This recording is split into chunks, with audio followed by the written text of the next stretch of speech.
is going on, everybody? How are we doing on this fine Thursday evening? My name is Eric, and welcome to Q2C VR Gamer Live. We are a weekly VR talk show that airs live every Thursday at 9 p.m. Eastern Time, where we broadcast simultaneously to YouTube, Facebook, Twitch, and Multiverse. How are we doing tonight, Multiverse? Thanks for hanging out with us in VR. You guys rock. If you cannot just live, everybody, you can always catch us afterwards on your favorite podcast platform. But as always, if you don't catch us live, you can't win, Todd. You can't win any of the amazing stuff that we give away week in and week out. But before we go any further, let me say, you got to be here to win, for sure. But before we go any further, let me say hello to my Canadian partner, who still won't tell me what a loony, a toonie, or a kerfuffle is. Todd Jackson, what's going on tonight, Todd? How you doing, man? Hi, diddly ho diddly. And I think we are actually live in Facebook today. It actually happened. I called Mark earlier, and I said, look. Oh, that was so nice of you. You need to help me out here, bro. I said, I'll buy a Cambria if you let us go live tonight. Yeah, right. He said, it's going to cost you $4,000. I said, well, we'll see. I said, I can get a Tilt 5 a lot cheaper than that. Yeah, right. All right, guys, there is another person here. Let's get to it. Let's say hello to Jeri Ellsworth from Tilt 5. Jeri, how are you doing tonight? I'm great. Thanks for having me on. By the way, I can't see your video on my feed for some reason. So if you have any quick tech tips that we can get me going again on that, or we'll just do it audio only. Yeah, you're coming. Your video's coming through fine, perfectly. So yeah. Yeah, we see you, which is the main thing. That's the main thing. We see you. I'm going to pull you out and pull you right back in and see if that fixes it. There you go. We have had a hell of a night with technical issues, guys. Yeah, I know, right? Does that help? Nope, still don't see you guys, but let's just, the show must go on. Yeah, the show must go on. What a day. For sure. Well, for anybody who does not know, Jeri is the CEO and founder of Tilt 5, which is a AR tabletop game simulator, I would say, Jeri. Is that how you would how would you classify Tilt 5? Wow, already a coffee. I am sorry. I'm having a problem connecting here. I can't hear you very well either. That's okay, no worries. Let me do this while Jeri is getting straightened out. Let's say hello to our chat, Todd. We'll get into that first. We'll say hello to all the amazing people here because we have a ton of people here already hanging out with us tonight and watching, and we'll see if Jeri can reconnect. And we'll try this again. But let's say hello to Spry Guy. What is going on, VR Spry Guy? Ryan Holt is here. Chi-Town D is here. Hey, Chi-Town D. How you doing? Hey. What is going on? Good. He's got a new green screen. Yeah, look at you. You look so professional now. Thank you to all the amazing people that helped you get your green screen. And we'll say thank you. And then Jeri back. I can see you. It's amazing. Yay. Awesome. All right. What Jeri, a night. Oh my God. We are just saying hello to our chat real quick and then we'll get back to you. But let's say hello to the amazing people that came here to see you tonight. We have got Kyle SideQuest Kitchings. What's going on, my friend? I am Roots is here. Ryan Brannon is here. Felipe still waiting for his baby Lieras. Any day now he's supposed to have this baby. He's been waiting, and anytime. It might be right during the show. If it's during the show before you take your wife to the hospital, Felipe, just make sure you type in and let us know. And then keep the show on in the car on the way because we need the The bearded Bard is here. What is going on, Daniel? How are you doing, man? Good to see you here. Michelle B is here. Stephanie Greenall is here. Hey, Stephanie, how are you? Let's see. Sean O'Connell, the Academy of Language and Therapy and Life Coaching is here. How are you doing tonight, sir? Let's see. Traveling Man 3775. Jason Pester is here. Troy Gillis is here. Kimberly Weirith is in the multiverse. Hey, Kimberly, how are you doing? Thanks for hanging out with us in VR. Bacardi B is here. I know you're a guy, Bacardi B. It's okay. I know. Chris 99 made that mistake last week. All right, guys, about the Bacardi B thing. It wasn't me. It was Todd and D who assumed that Bacardi it was this guy. Yeah. And I apologized a million times. Yeah. I didn't say the girl. I didn't say she until after they said she. So it wasn't my fault. But we got to be careful with these things now because it's tough to tell. Bacardi B it does sound like a girl's name. It sounds like a rap star to me. I don't know. I'm sorry. let's see who else we have here. We have Hussein X is here. How are you doing? Tim M is here. Tim M says, will we get a chance to ask Miss Jeri any questions about the system if not covered already in the interview? If we don't do our jobs, Tim, you definitely get to ask anything you want. But hopefully we'll couple out of this stuff. Ryan Brannon is here. Let's see. Bacardi B, not a girl, is here. Yes, we saw. Sadly, it's Bradley's in chat as well. Yeah. How you doing, Bradley? How are you, man? Busy time for Bradley right now. Just getting out of the what was the conference that he was just at? The display conference. Display conference, yeah. Man, micro I wish I could go. LEDs and everything. Andy came by the Tilt 5 offices, and I think Did you you had really a there? good time. Yeah. Did you have a good that's time, awesome. Bradley? Bradley, I'm so jealous. I'm not jealous. You're I'm jealous. so jealous. Thanks for coming here, Bradley. We appreciate it, man. Let's see who else we got. PNW Life 503 is here. Techno Glitch is here. How you doing, Techno Glitch? Stephanie Greenwald. I wonder who that is. Yeah. Sean is here. Paul Fennis here. Daniel Kaz is here. Oh my God, there's so many people, man. Stuff to keep up with. Alex VR is here. How you doing, Alex? From B Haptics. What's going on, my friend? And from Between Realities. Bradley says he had Bradley says he had an amazing time. That's awesome. How can you not? How can you not? We just had a quick tour of the Tilt 5 offices, and oh my God, probably my favorite place ever. Now I'm gonna. It's like going to Disney World. For people like us, that's like going to Disney World. If you're a child of the 80s, you'll love it. If I was you're going to say, you got to be our age, I think, or older, and then you definitely want to be there. Yeah. You just have to be cool like us to want to do stuff like that. Let's see who else is here. I don't want to miss any. Mepper is here. Mr. Tasselhoff is here, and in Facebook we see Amber Manzer, Paul Fennessy, Ralph Geoffrey, and Jesse Jasso. How are you doing, guys? We appreciate you being here. Thanks for hanging out. Jeri, we are here to celebrate you tonight because we love Tilt 5, man. This is an amazing thing, but it's not just Tilt 5. So you, with doing a little bit of homework and talking to a few people, you were probably one of the most interesting people that we have ever had on this show, for sure. You have a ton of stuff going on in your history, and I just want to get right into it because, you know, I want to go all the way back. So tell us about you. Tell us where you want to start with you, because I know there's so much we can go back to. How far back do we want to go? Right. So when you were talking... 5, yeah. It actually does go back that far. Like, how much time do you have? We got all the time in the world. It's your show. So I was a nerdy child in the 80s. So I think we established that just by all the crap I keep around the office here. But I was super nerdy, lived in this rural Oregon town where there was like very few resources for nerds like me. So I was very self-taught and self-motivated to figure this stuff out. Very interested in arcades when I was a kid, got all the early home computers and obsessed on them and stared into old CRTs until my eyes glazed over. Eventually, I got into auto racing. So that was my first big career move, which was super fun. I was kind of this wild child in high school. You know, first I started off as the picked on kid, and then I found that the more wild and crazy I was, the more people left me alone. And there were local racetracks around there. I'm like, well, there's nothing more wild and crazy than driving sprint cars and late model dirt cars. You know, like dirt track racing. Yeah, dirt track. That's awesome. Know? Pitching it sideways with. I would say how many times have you rolled a sprint? Oh, plenty of times. I hate rolling them over because you ruin the wing on the top. Oh, yeah. But yeah, that was super fun. Yeah, if there's not dirt in your beer, you're at the wrong races, as we used to say.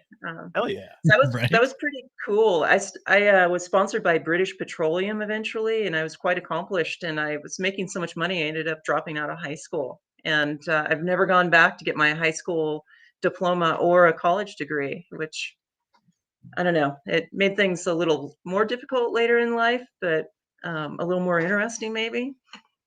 Everyone's got to take their own path, right? Where they want to be. Absolutely. Hell yeah. Yeah. I don't recommend taking the path I took because it's always the hardest path. So I have some kind of obsession with making my life hard. After my race car career, I got tired of all the knuckleheads at the racetrack, and I decided to open a chain of retail computer stores with a buddy from high school. It was pretty amazing. It was the mid 90s when everyone was getting AOL discs and everyone wanted to get onto the internet. It was a very Right. lucrative, yeah. You've got mail. Oh, I heard that so many times. I'm gonna have No, nightmares now. Thanks. Oh yeah. back then it was more you were just like dialing and getting busy tones all the time. Remember? Oh Yeah, my God. right. Or your sister would pick up the phone and Yeah, get on Yeah, the that's so exactly. frustrating. Yeah. You would send a message. It would take like 5 minutes to get to somebody, or or longer. You'd have to wait till the next day sometimes. You get a message returned. Oh my God, and we thought the future's now. I mean, it felt so modern, didn't it? It was an Oh yeah. incredible time. You know, it's kind of funny. I was still this kind of gothy wild kid when I opened the computer store with my buddy, and of course, we started butting heads immediately. I had sold my racing business and took all my money to bootstrap this business, and then he promptly booted me out of the business, which was kind of heartbreaking because we got it off the ground, but then he boots me out, and I scraped up a little bit of money. I moved out of my apartment and I rented a small, like one. It used to be a barber shop, a one-chair barber shop just down the street from his business, and I was hell bent to put him out of business for doing that. So I Oh yeah. unbolted the barber chair, threw it out into the alley out back, and I was in business. I didn't have any money for product, so I was living out of the back of it, and then I would go to his dumpster in the middle of the night and steal all the colorful boxes for the video cards and sound cards and put them all over the, store fixtures to make it look like I had product. And It looked like you had stuff. Yeah. yeah, That's awesome. yes. So people would come in, they're like, "Ooh, I want that, 3D voodoo card," and be like, "Oh, that one is reserved, but if you put half down, I can get you one in like a couple days." It makes you This look is like so you're more smart. desirable. Like everybody wants our stuff. We just don't have it. You have to get on a waiting list and you have to pay up front. Well, thankfully, across the street from my business, there was an insurance salesman that kind of took me under his wing and kind of taught me how to be more relatable.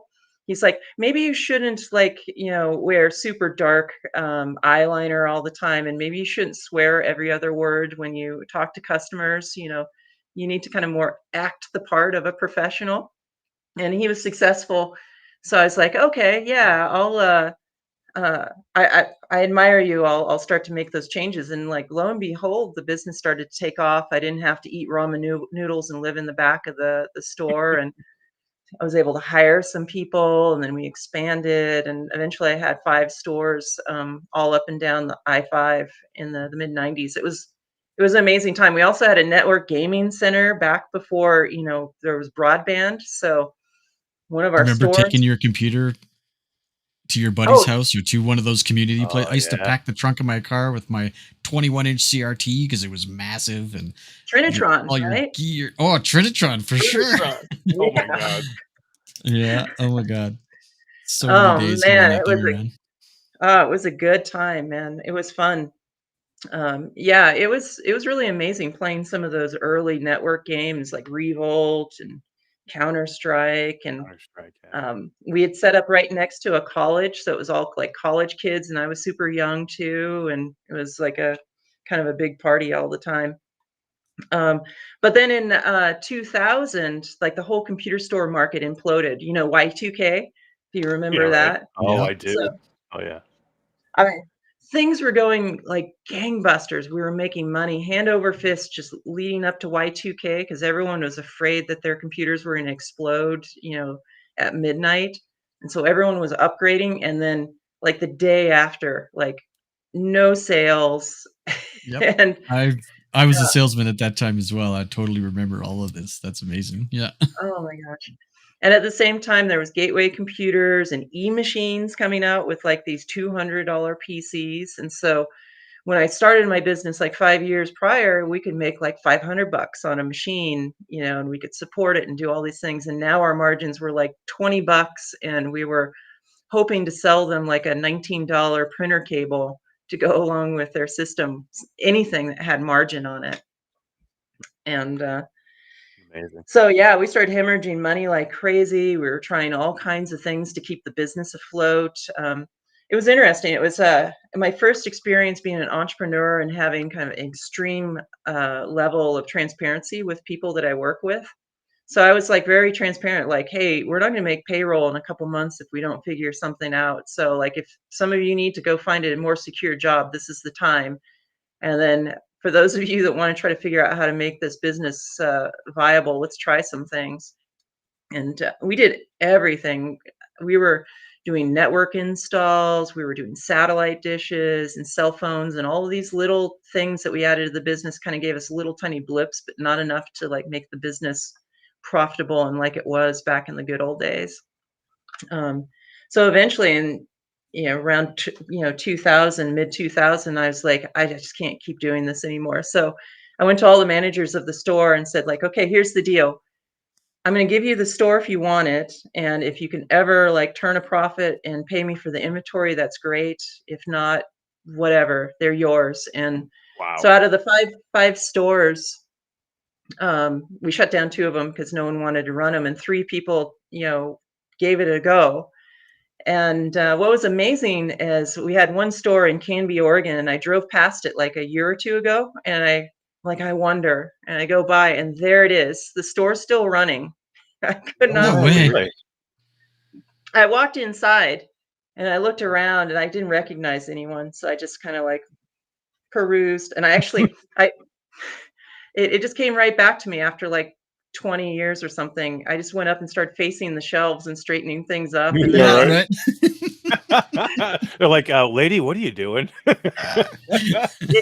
it was kind of like my muscle memory. It was my obsession. Like when I'd go visit one of my stores, if the store's shelves weren't faced, I would just be kind of walking around like straightening things. I just Yep. fell Oh my right back God. into it. That's amazing. So each time I made these like career changes in my life, I've always went back to like my father and family, and like, you know, asked like, what should I do? Like my computer store failed, and or I'm tired of doing race cars, and my dad and friends would be always like, you should go back, get a high school diploma, and go to college and kind of reset your life and go forward from this point. They always try to steer me towards the safer thing. But Right. I guess I'm just way too stubborn for that. So my computer stores are failed and I've lost all my money. And I'm like, what am I going to do next? My dad's telling me to go back to school. And I'm like, this Like, entire no. time, ever since I was a kid, I was doing hobby electronics, and I'd been building all these little circuit boards that did interesting things, mostly around like video games and video and sound and stuff like that. I'm like, well, I'm going to go to Silicon Valley and try to brute force my way into startups down there and start doing engineering. So I was living in Portland at the time, and I would go down on first I started flying. I still had enough money to fly down. I'd go to all these different trade shows, and I would sneak into the trade shows a lot of times because I didn't have money to pay the expensive tickets. So I would coattail my way in, and then I would go and like I'd shake everybody's hand, and I had a little duffel bag with all these little circuit boards in it. Like, want to see this little circuit board that I built? Are you guys hiring? Look what I did. So Yeah. what time frame was this for you? Like This is year? around 2000, 2001, Oh wow. late 2000. And this is right after the dot bomb. So Silicon Valley was really in a recession at the time. And so it was a Yeah. horrible time to try to Yeah, it was break like into. after the whole Wild West, everything was crazy and then flatline. Yeah. Yeah. All the tides pulled back at that point. And around 2000, 2001. No, it was What D. was that? It was just an echo from D. Okay. I'm sorry. I'm now trying to get Facebook pulled up and catch up with chat. So my bad, guys. No, you're okay, D. Don't worry. Oh, I okay. thought someone was asking me a question about 2000 or 2001. I didn't recognize my own voice. So I was going to all these interviews at these startups so I could like schmooze the founders and the people in the company to give me an interview. But then I'd go into the interview and I'd like try to pad out my resume. Like, yeah, I raced cars and built my own race cars, fabricated them, and ran computers. I was going to all these. There it is interviews. again. Dang. Sorry. Oh my You're God. killing me. Sorry. Yeah. Sorry. Kick me off. Kick me off. Take me off screen. Okay.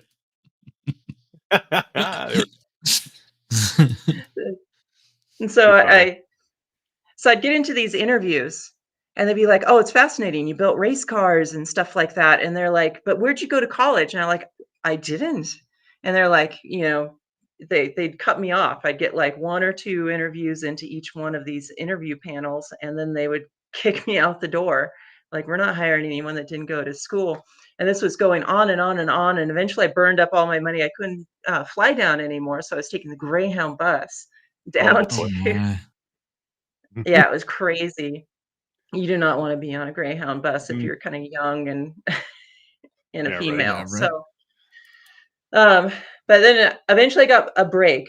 So I met this gentleman, he was the CEO of this startup, and he's like, "You seem like the right type of person for my company. Come interview." Of course, that meant I had to do another full round trip on the Greyhound bus to come down like a week later to do the interview. I do it. I go in, I make it like 1 or 2 interviews in. They kick me out. I'm walking down the stairs and I meet the CEO of the company, like walking up, and he's like, "Where are you going?" I'm like, "Well, they cut the interview short." He's like, "Well, you Mhm. haven't even talked to the engineering team yet. Come with me." And so he just grabbed the whole team, put us all in a room, and he just like asked all these rapid fire questions. It was actually really fun. And he unilaterally hired me for That's $12 an awesome. hour. You're like, yes, $12 an hour. I think it's amazing Oh that you man. kept pushing all that time, though. I mean, how many times could you have given up over that period? I mean, Yeah. where you're like almost I you're should have hooked gave on up. rope, right? Really? I mean, that's crazy that you had Yeah. that drive to keep going. Yeah, it was dumb. I should have gave up, right? After like the 10th time of like getting kicked out of an interview. But, even though I was only getting like $12 an hour, it was like, this is my chance. I've got to prove myself. And there's always been mentors in my life as well that have helped me. So race cars, I had mentors that taught me how to build and weld and fabricate cars, mentors at my computer stores, mentors that taught me electronics. And coming to Silicon Valley so much trying to get my first job, I met people that were kind of taking me under their wings. So I worked my ass off. I just worked day and night, and I did a really good job for them. I was being advised by my mentors, and that was my stepping stone. And then I got another gig and another gig, and eventually I got this reputation as this person that you could hire that could assemble a team, would work really hard and make sure the product got done. And so that was nice. I started having an easier time getting jobs. But then what really put me on the map was a toy company contacted me, and they had saw some stuff that I posted online about how I'd been reverse engineering all of these old 8-bit computers and then emulating them in this chip called an FPGA. So an FPGA is just an emulator for chips. And they're like, "We want you to emulate the old Commodore 64, build in everyone's favorite 80s video games, and then put it into a joystick that you just slap some batteries in and plug into your TV." I love this. And they're like, "Can you do a custom chip for us in a year?" And I'd never done it before, like build a custom chip. That's really a complicated thing. I didn't realize how complicated. So I'm like, "Yep, no problem." So, I can do that. No worries. Like this on the inside, like yeah. Yeah, sometimes you just have to take the leap, and it's never really hurt me to take these leaps. But you have to back it up with insane amounts of work if you're going to do something that's just way outside your comfort zone or your skills. And so I grabbed a couple folks that I knew that were on the programming side that could program this thing, and I started working on the emulator. I started getting it going. We were using these FPGAs to emulate what the chip was going to be. We started falling behind schedule. We had to have this thing out for Christmas, which means it had to be on a boat by August and floating over to the port in the United Right. States. Yeah. So there's like a hard deadline. Got to get this thing done. So we were really far behind. The poor programmers were working with this thing. They didn't even have color video until 2 weeks before we did what's called tape out on the chip.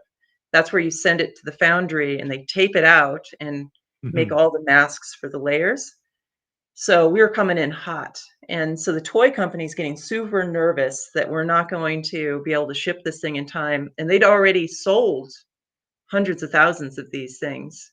And so I'm getting these angry phone calls from the toy execs saying, like, if you screw this up, you're going to damage our reputation and you're in trouble. Yeah. Right. Oh my So they God. decided to do what was called a super hot lot, where they just run all the wafers for all of this, millions of dollars worth of chips without running a test chip first.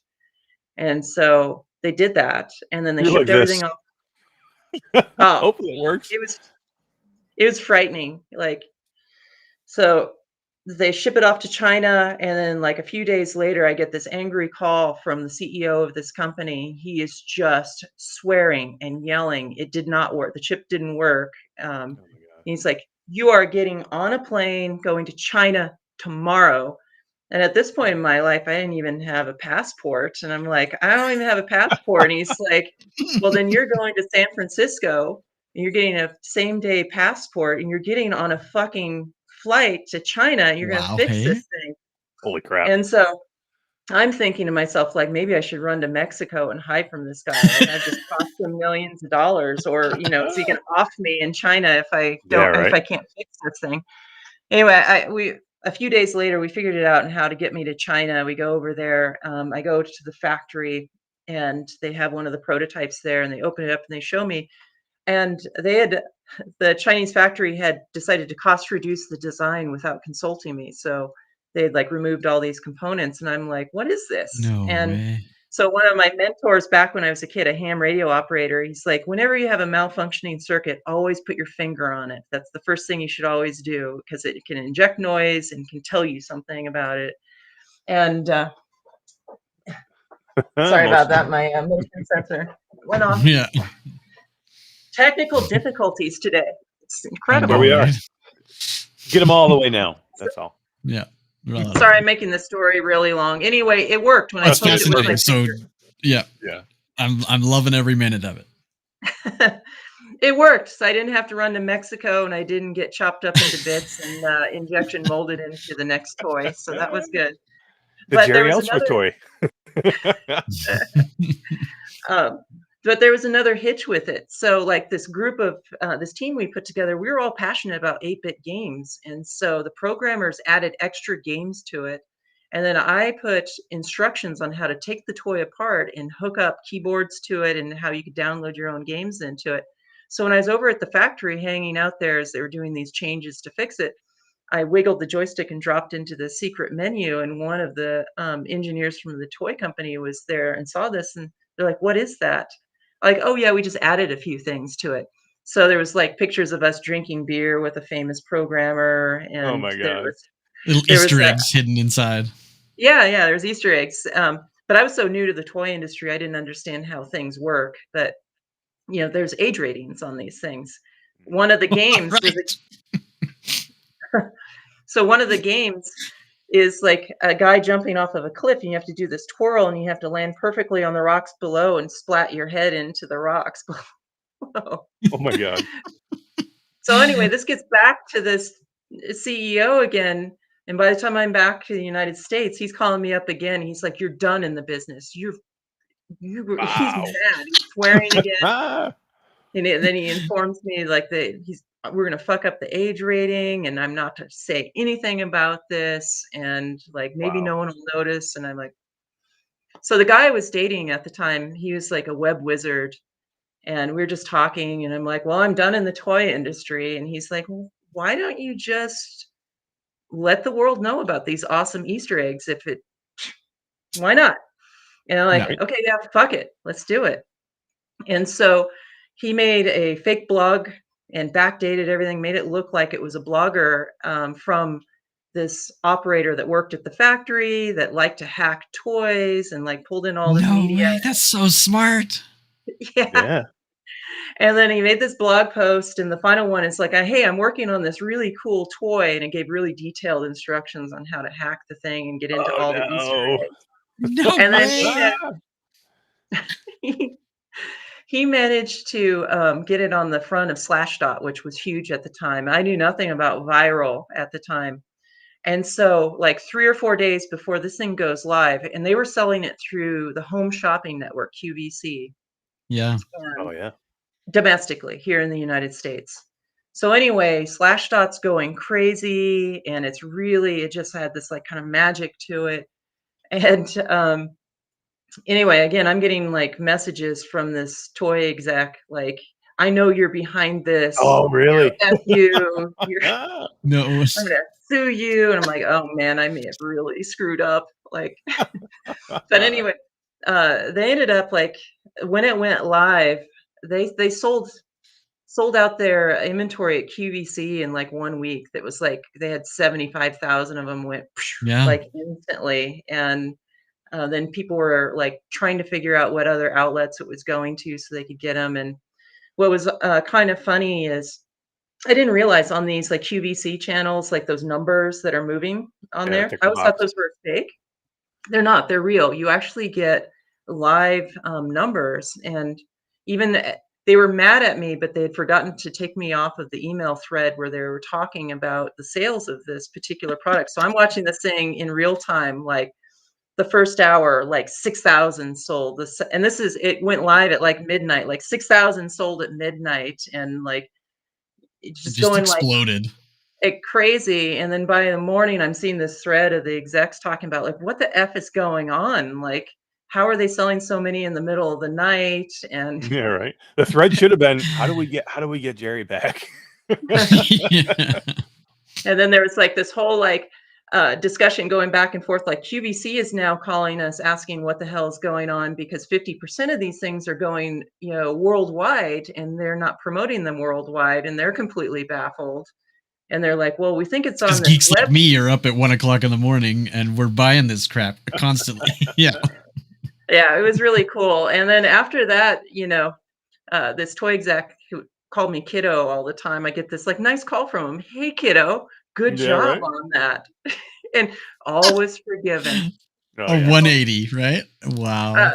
What was funny is they're like, all right, we're going to do another production run. We got to get rid of some of the questionable things, but um, can you write a little blurb so we can put it in the manual how to get into the Easter eggs? And I had to explain to him, like, that's not how Easter eggs works. That's not how it works. Yeah. No, otherwise it's not an Easter egg. It's just, something that goes into the game. It's just instructions. Yeah. Exactly. Yeah. Oh, So, yeah, that was pretty cool. And then it's because it went so viral. The New York Times was like, who the heck is this race car driver, high school dropout turned, toy designer? So then John Markoff from New York Times comes out to my little farmhouse where I was living and did this like beautiful article about like self-taught engineer makes this like really cool product. And it was a really flattering article. But anyway, I was like traveling to another gig when the article actually came out. And it was pretty neat. I was sitting on a plane and a guy was reading the New York Times back when there was real paper newspapers. And he Right. like flipped over and he opens it up and I'm like, oh my God, can I see that? That's me. I thought when I talked to the reporter, I thought it was just, he had described it like it was going to be maybe a little like column or a little tiny thing. But he got so inspired, I guess, from like my crazy story. He wrote like this 2-page spread and with a big picture. And Todd, you had that picture you showed me earlier. Yeah, That was can we see? Yeah. Some of the pictures that Todd had were crazy good. I loved them. But what's funny is like I'm on this flight. I'm going to do a little gig. I'm there and I'm doing this, and I get back home after this trip, and my answering machine is like packed with messages from my father. And my father is totally freaked out. He's like, I don't know what's going on, but people are calling my house asking for you. Are you okay? And then like another message, like, okay, I interrogated one of them. I figured out what's going on. There's some kind of news article about you. And That's he's crazy. like, I'm going to the store to get the New York Times. And then another message like, way to go. Oh my goodness. Like, this is cool. Right.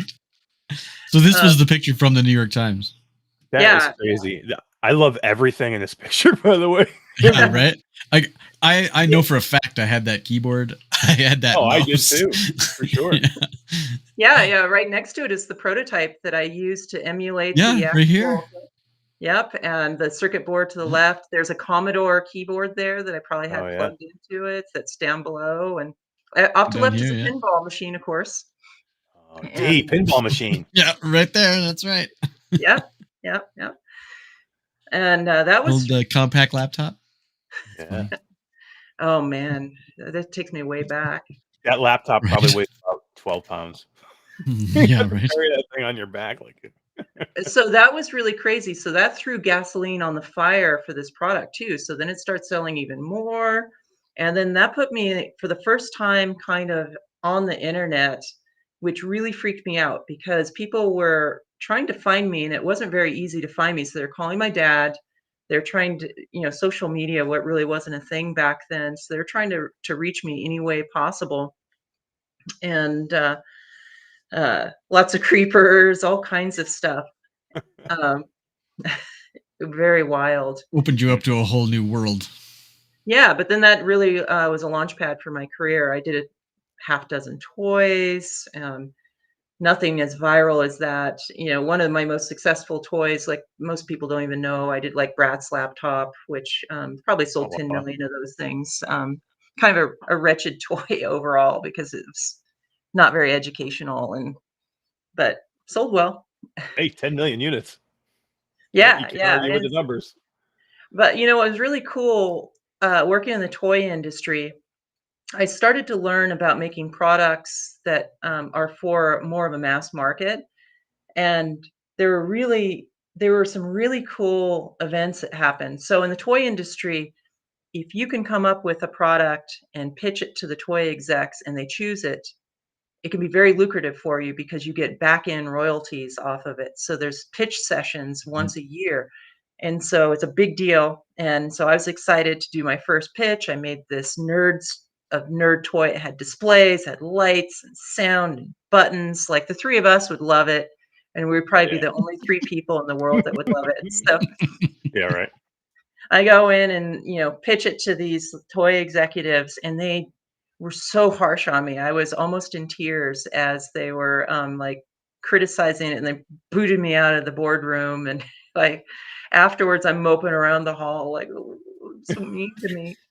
And So disheartening. They just don't get it, right? you don't get it. The nerds are gonna love it. They love it. That's right. I love it. But that was a great point in my career because I grew a lot. Like afterwards, one of the guys came out and he's like, "Sorry we were so harsh on you, but you really need to learn about, your audience. You need to identify your audience. You need to be in the same mental kind of mode as your audience."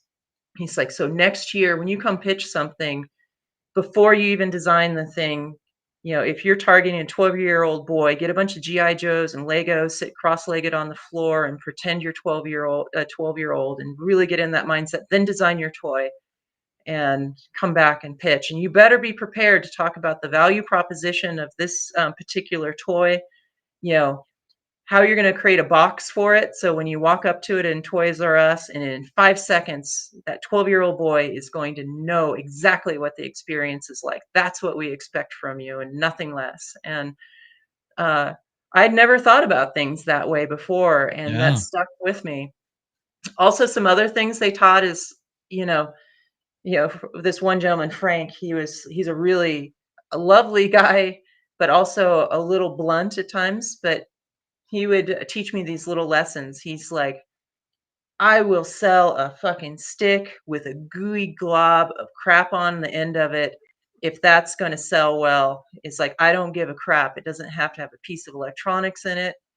Think about like what you can leave out of a product, because leaving things out of a product is as important as putting something into it." So these little things working, with pros really jump-started my career. Sorry, this is like such a long story. I don't. It's so good though. I'm just It's sitting here like, I'm just like, keep talking. So I have one So question I want to know, where exactly does this fit into the life story? Roller derby. That's amazing. I played roller derby in Portland for the Rose City Rollers. So around 2004, 2005, about the time I was doing all these joysticks and toys and stuff, roller derby got really popular. And Huge in the US. Yeah. yeah, and well, here's It's something. crazy. When I was a wild child, I always wanted to get into a fist fight. So it's a little dirty secret. And I never got into like a fist fight or a real fight in my life. And so I had gone to this local roller skating rink just for fun, just to relive my childhood. And I saw all these roller derby girls here, and they're like nuts and crazy and wild. And I just reverted back to my kind of crazy days. I'm like, that's like fighting. I've never really been in a fight. I want to go And I'm fight. not going to get Maybe in I'll trouble into if I do it. I mean, yeah, and it's look at you here. You're just like, it looks like you're ready to kick Oh. somebody's ass. Yeah. it was super fun. So I was obsessed with, before I went to try out, I was obsessed with being the best I could before I went to try out. And so I was working in Silicon Valley, flying back and forth between Portland. And so I had a place that I was renting in Silicon Valley that was like maybe 5 miles to work. So I started roller skating every day to work, and I was practicing this. So I'd like weave between the little dots on the road. I would skate backwards. There was like an off ramp I was going down. So I would like go down it backwards. And I was just like, I spent months and months like practicing for this, because I saw all these girls at the roller skating rink, and I'm like, these girls are really talented. And so I don't know, maybe it was 2 or 3 months, and then tryouts come out, and I'm like, I'm going to go, and I think I'm ready. I go there. I didn't realize like most of the girls trying out had probably never really skated before. So there's like everyone just like falling all over the place. And like the old timer derby girls were like, okay, now hit somebody. And I go over and I just like flatten someone, and their eyes light up. And it's like there was like this huge battle. Like we won her on. There was 4 Like, you're on teams. the team. Yeah. And like they're immediately afterwards, like, let's go have drinks and let's figure out what team. They're trying to recruit me on their team. It was so fun. And so normally you had to go through this fresh meat process before you could like go play a legitimate match. And these matches were big. They would rent out one of the big Coliseum things in Portland, and a bunch of people would come there and watch, and really exciting. And they're like, oh, she's so good. We're just going to bypass you so you don't have to go through the fresh meat training. We're just going to throw you right in. And I'm like, okay. So I'm going to take us back to racing really quickly. So one of my mentors when I was racing taught me a lesson. He said, if it's not on the rule sheet, it's legal. So look at the Hell rules yeah. really carefully. And when you're building your car or you're doing something, look for gaps in the rules and then do that. Like they might not have a limit on how low you can make the roof or how steep you can make a spoiler or something. So find that stuff. And so there's tons of stories around my racing career where I was like cheating and things were banned because I was like adding fake brake lights to the back of my car to screw up the driver behind A button me. they think you're Yeah, breaking. That's awesome. I just got like a little that. thumb bob like out of a pinball machine. So as you're going around, it would just randomly turn these Just brake lights off. randomly go off. The racers really hated that, because like you drive every day on the street and you immediately just want to hit the brakes when you see brake lights. So got banned. That's But anyway, brilliant. I have a ton Yeah. of stories about racing and cheating, or not cheating until it's on the rule sheet. That's So right. coming back to roller derby, I'm like, okay, well, I'm going to read the rules really carefully and figure out like where there are gaps. And so in roller derby, there's like 2 positions, basically. There's actually 3, but there's a group of blockers that have to kind of stay together. And then there's jammers, and the jammers get the points. They're usually the fastest, and you get points for every girl on the opposing team that you pass. And usually only the blockers are hitting up to that point, right? So it was the blockers are just hitting each other and hitting the jammers trying to go through. And I'm reading the rules and I'm like, I don't see anywhere in here where it says a jammer can't hit another jammer. So I go to the referees and I'm like, can a jammer hit another jammer? And they're like, we don't know. I'm like, it's not in the rule sheet. Is that okay? So this is like on this to the side. I'm having this conversation with Yeah. nobody else around. They're like, it looks legal to me. And so my first match out there, and of course I was fast because I'd been training for like months and months. They put me in as jammer. It was like right out of the gate, they just stuck me in. I make like 2 strides and then I just flatten the other jammer, and then it off the audience who's never seen this before, just like Went 500 nuts. people like stand up cheering like that, and it's like distracting the blockers, and I like score like tons of points going gosh. through. And I get back, there's the pit area where you're all sitting is in the middle, and you're just pretty close to the other team, and I hear, you know, get that effing bitch, like. Oh my god. So the next time they put me into jam later in the session, they brutalized me. It was just, they were out for blood. Yeah, right. Right. Now you're just running for your life. It was It's a good thing fun. you're fast. So I have a question for you. Why hasn't there been a movie of your life? And when they do make the movie of your life, who is going to play you? Because this is fascinating. Sandy Gee. Nah, It better I- be.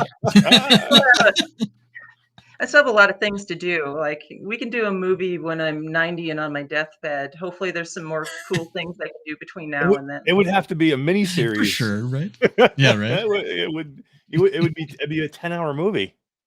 Yeah, when I'm That's- 92, the stories are going to be even bigger, right? You know, your Oh, memory. yeah. Absolutely. I At we 80, haven't she even got- revisited roller derby. Can you imagine? That would be perfect. I love it. So that was Why pretty not? fun. When I was doing this roller derby, it was funny. I was at this point had moved on from toys. I was working on I'd done roller derby for maybe 4 or 5 years or something like that. And so I was working at this company making a chip for the TiVo, if you remember the old TiVo. Yep. And so I was like a critical person on this, and they were like, you can't do roller derby. You like, if you break a hip or something like that, or break a wrist and can't type, you know, we're screwed. And I'm like, yeah, totally, I'll stop. Wink, wink. And then I immediately joined the Rose City Rollers traveling team and started going around to different states and playing. Anyway, roller derby, that's a thing. Oh, I It love was it. around the same time, so I had to throw it in there. It was a great picture. That's a great The shot. picture was too good not to show. Yeah, exactly. Oh yeah. Yeah, it was fun. So after toys, I did the toys off and on. I worked as doing chips. Lots of fun things. Did video streaming gear. So that was kind of an interesting transition in my my career. So sometime maybe around 2008, went to work with a company called New Tech that made this box that you could stream video on the web, and you could do YouTube videos, which were super new at the time, and Ustream, and you know, Justin TV. And so I'm working on this piece of hardware, and I'm like, I need to figure out like what this whole like YouTube thing is and streaming. And so one of these prototypes, I had this lab up in Portland where I did most of my work. It was like a converted like house, the bottom floor of this house. And so I put one of these boxes in the corner, hooked a bunch of like pan tilt zoom cameras up to it, and I'm like, click, I'm just going to stream on Ustream my hardware lab and see what happens.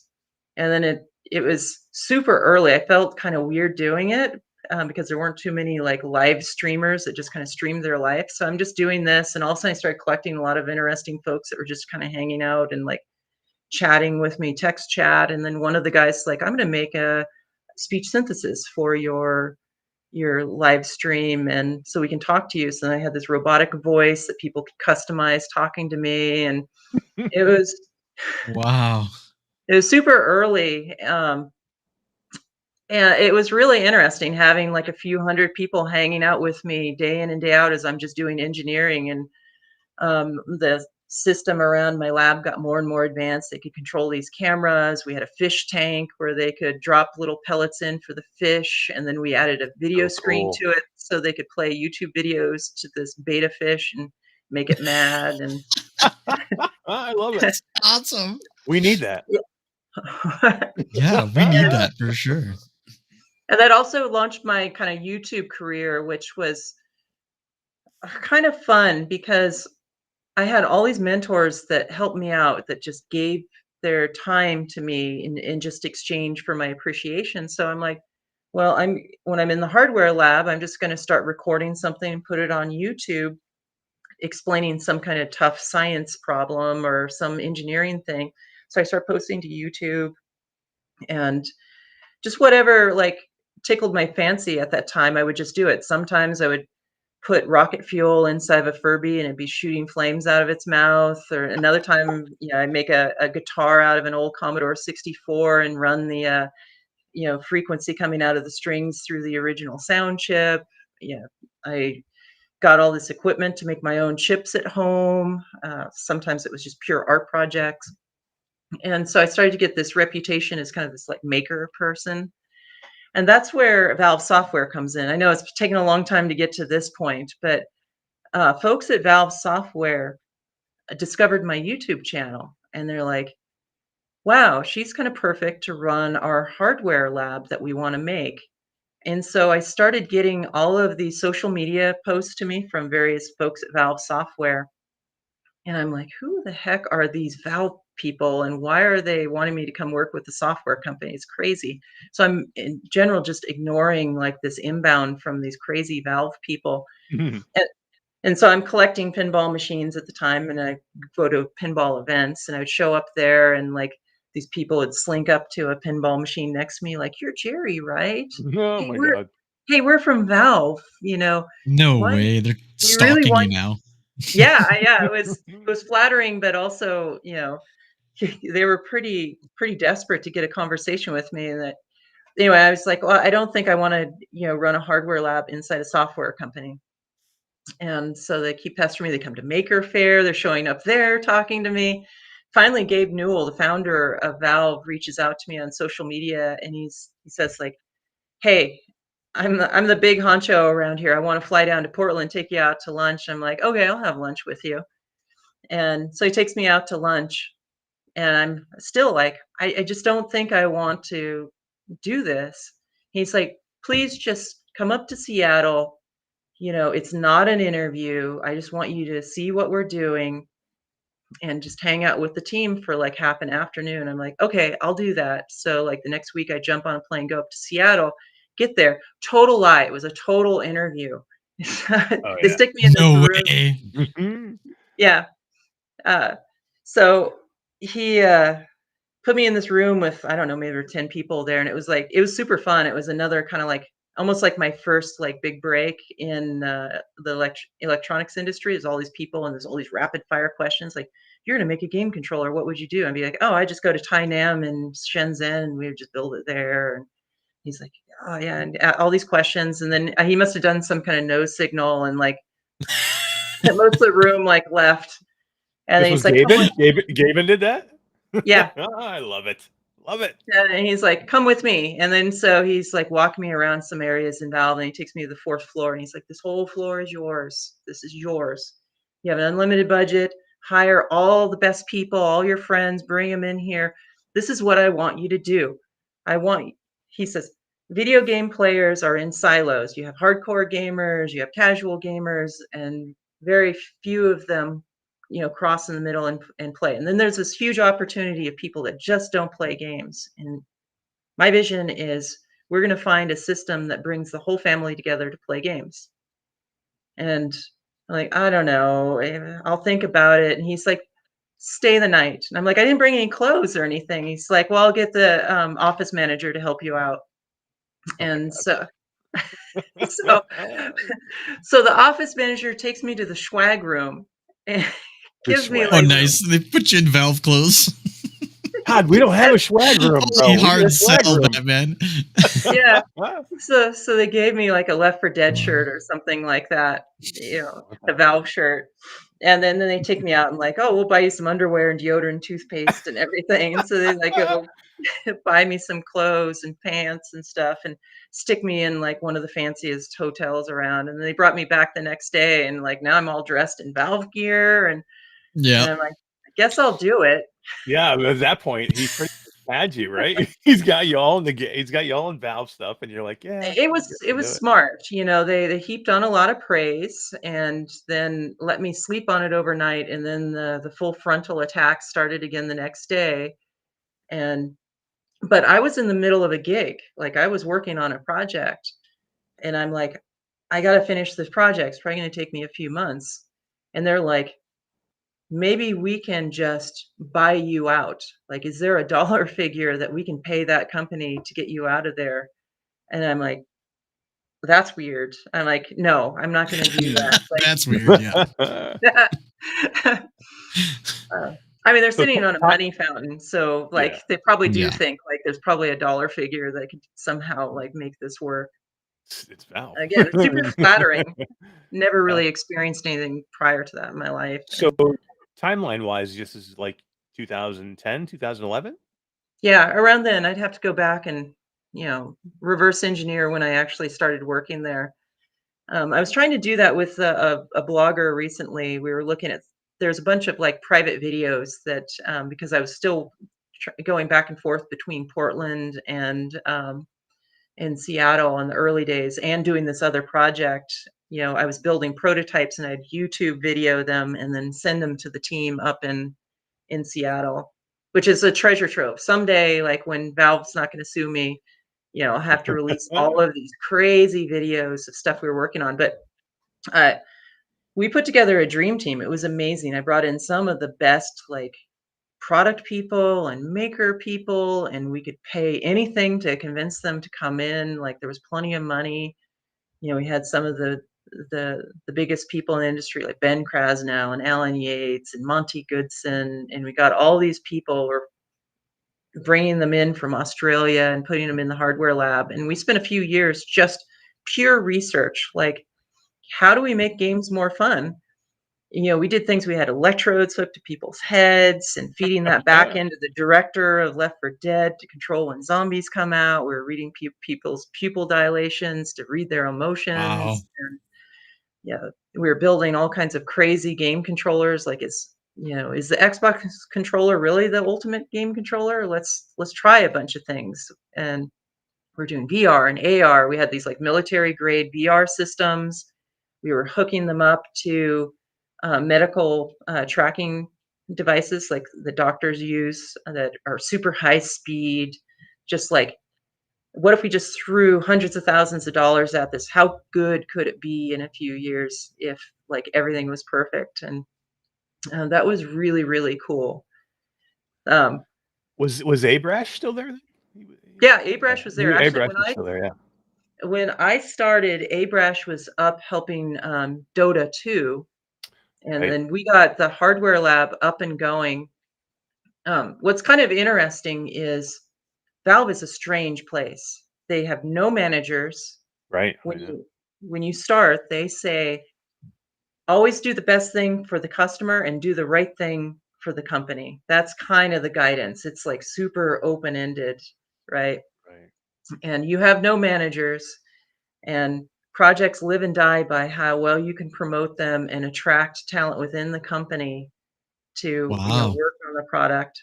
I had heard a story that you can just roll your desk into if you wanted to go, if you could just take your desk and you move it into a department and you're all of a sudden working for that department, right? Yeah.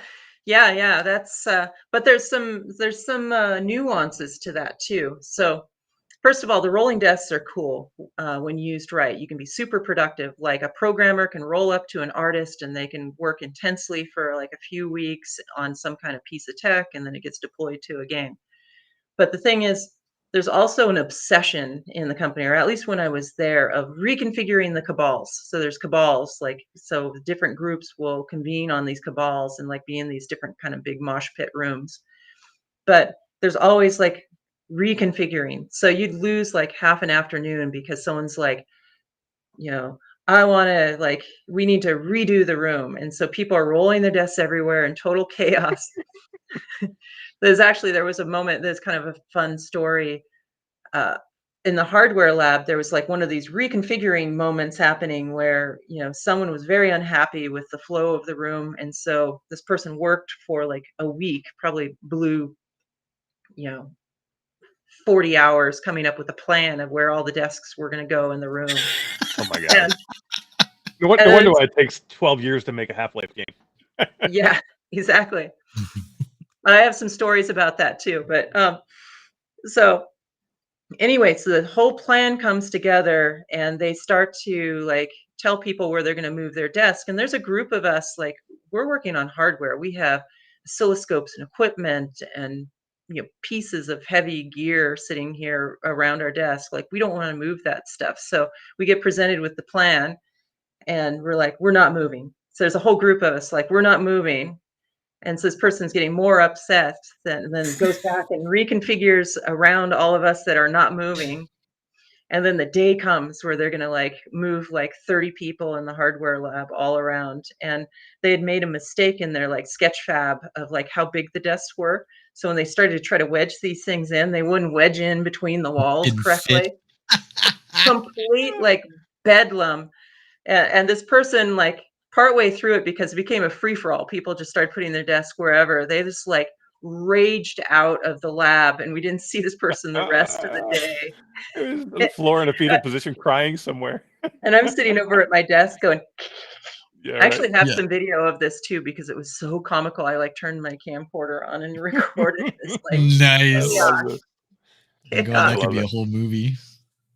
But yeah, that's So when things work well in Valve, they can be very productive. But then there's they have a bonus program in the company which causes lots of problems. So year-end bonuses can be huge. They can be more than your base pay.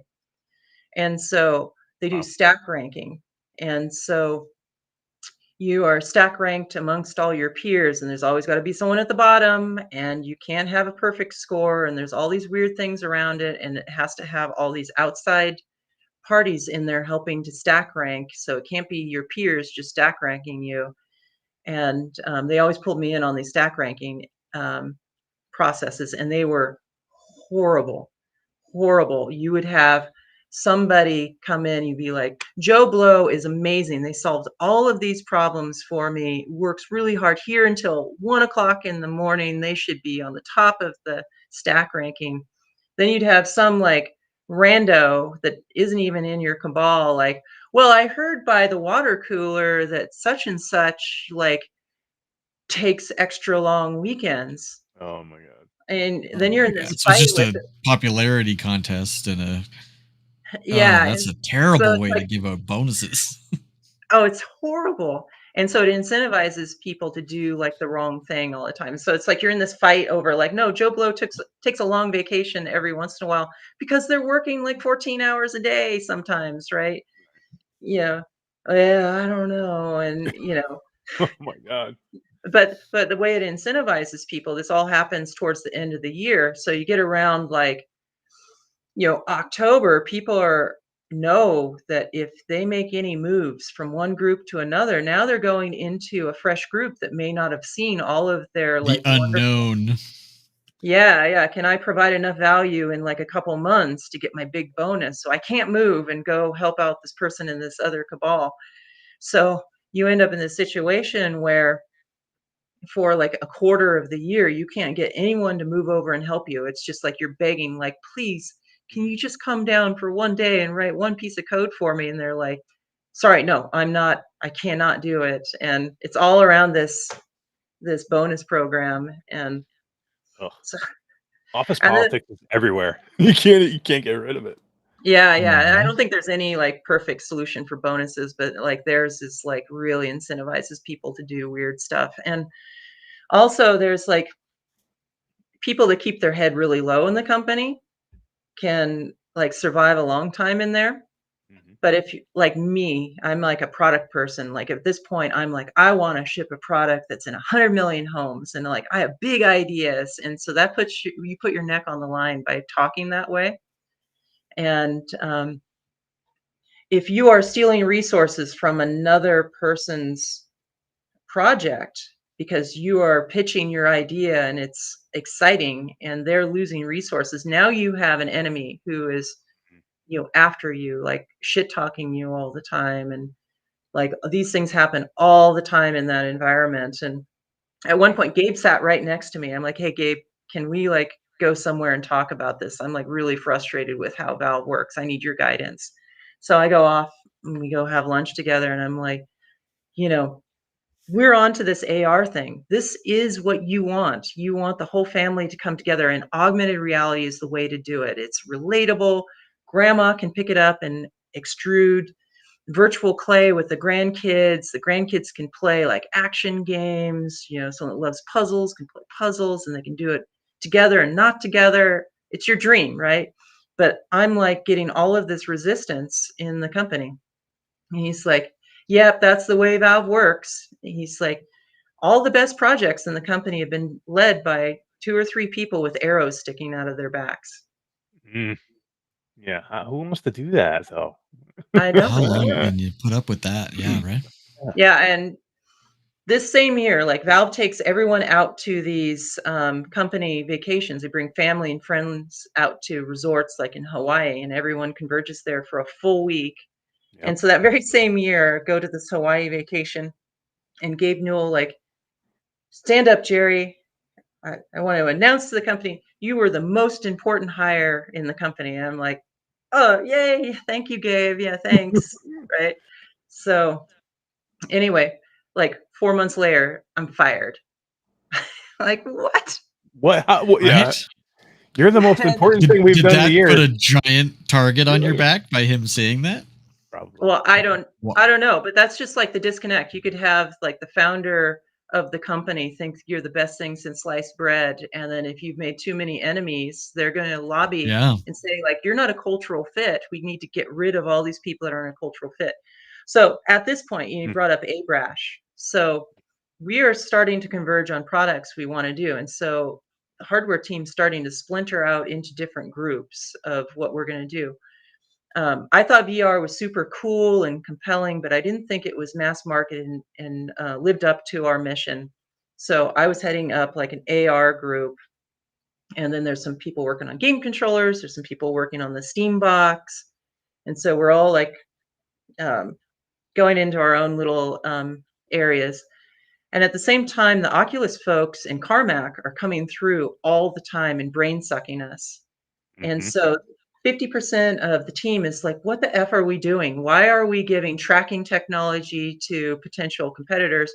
Abrash on the other side is like, oh, it's okay. It's okay. Carmack's great. And Yeah. You guys had you know, didn't you guys have the tennis ball room? Was that the tennis ball it's room called with marker PTAM. yeah, because that was the room that helped people get through certain things, right? For like motion sickness and things like that. Well, we had Dramamine. Yeah, Yeah, it- right. we And had whiskey. Dramamine pinned to the wall. But But oh, I, and, well, here's I the remember funny reading story. that Oculus came in and they were like, this room, they got a lot of their information, like that room, like was like big for them.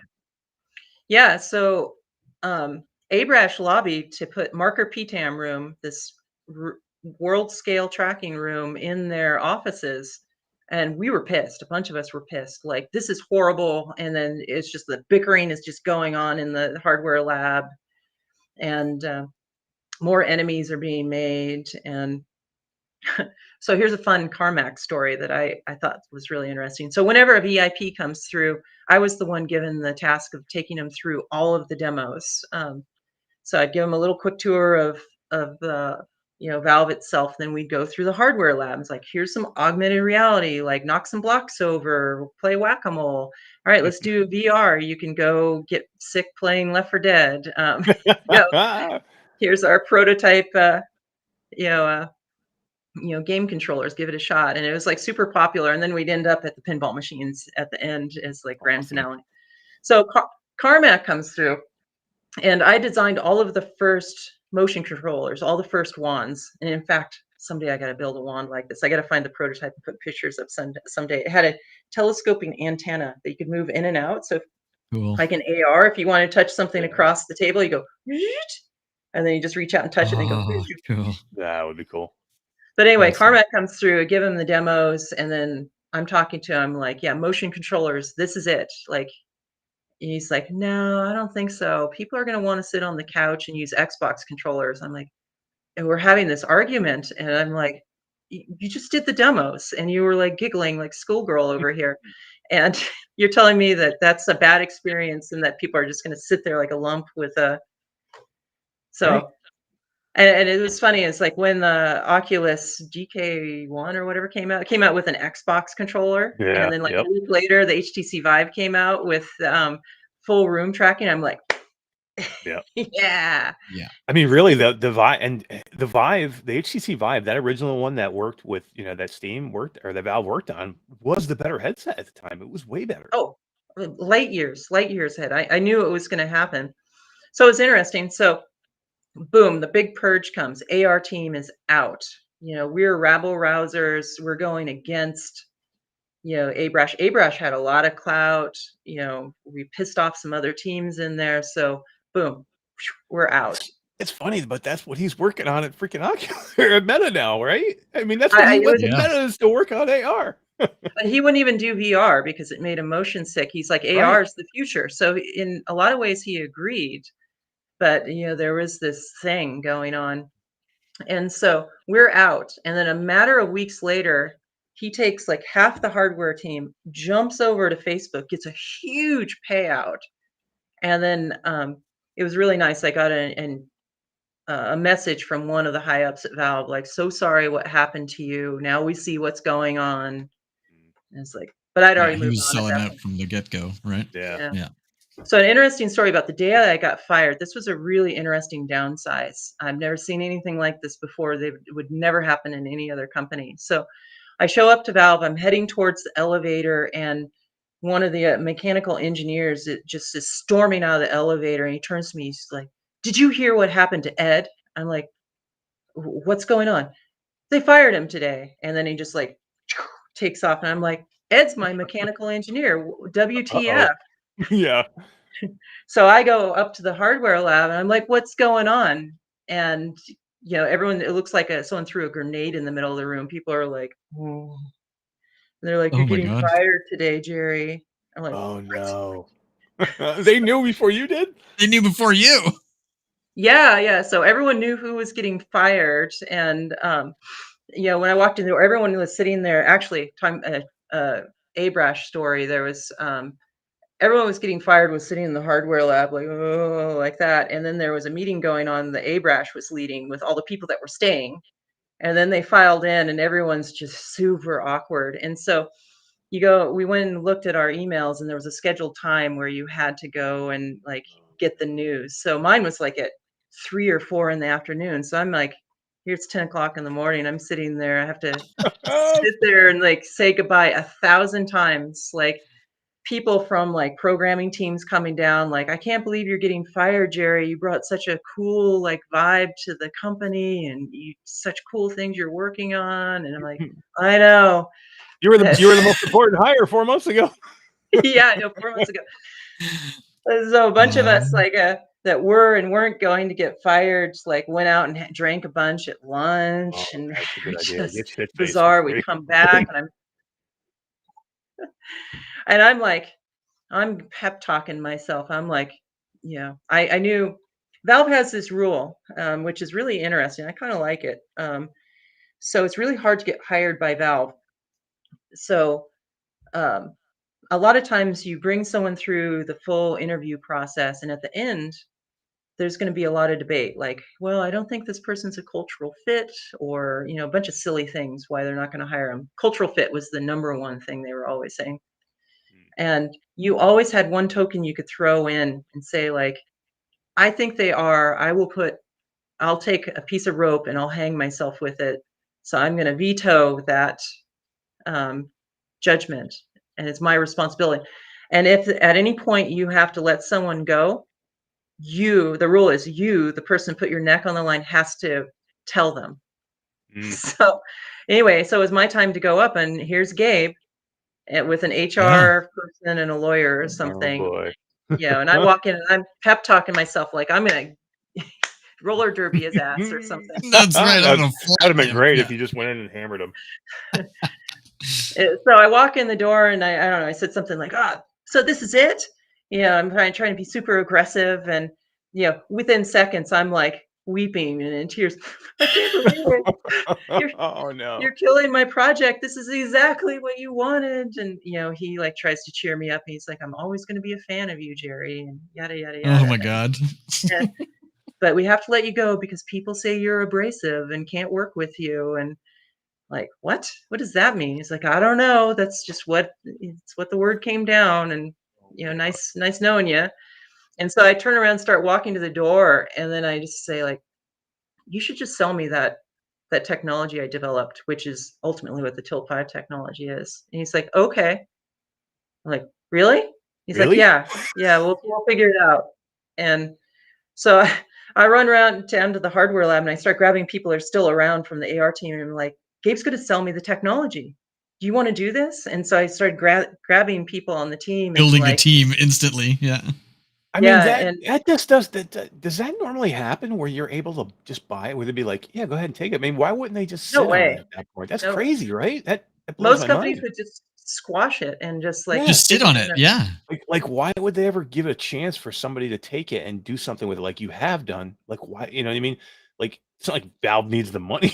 You know what I mean? No, So they that's don't care. maybe you got to him. Maybe the tears work. Maybe the tears work. That's Yeah, right. Maybe you got to him. That's it. Yeah, Gabe had never seen it. That was the thing. I had been talking to him about how great this was going to be for months. I'm like, this solves so many problems. This is going to be great. This is going to be great. And to him, he had never seen it. He just heard it was bad. Actually, Michael Abrash used to call it gravel for the eyes. That's how bad it was and how childish it was around there. Wow. That is crazy. Eric, was it gravel for the eyes when you tried it? This was one of the coolest things I've ever seen.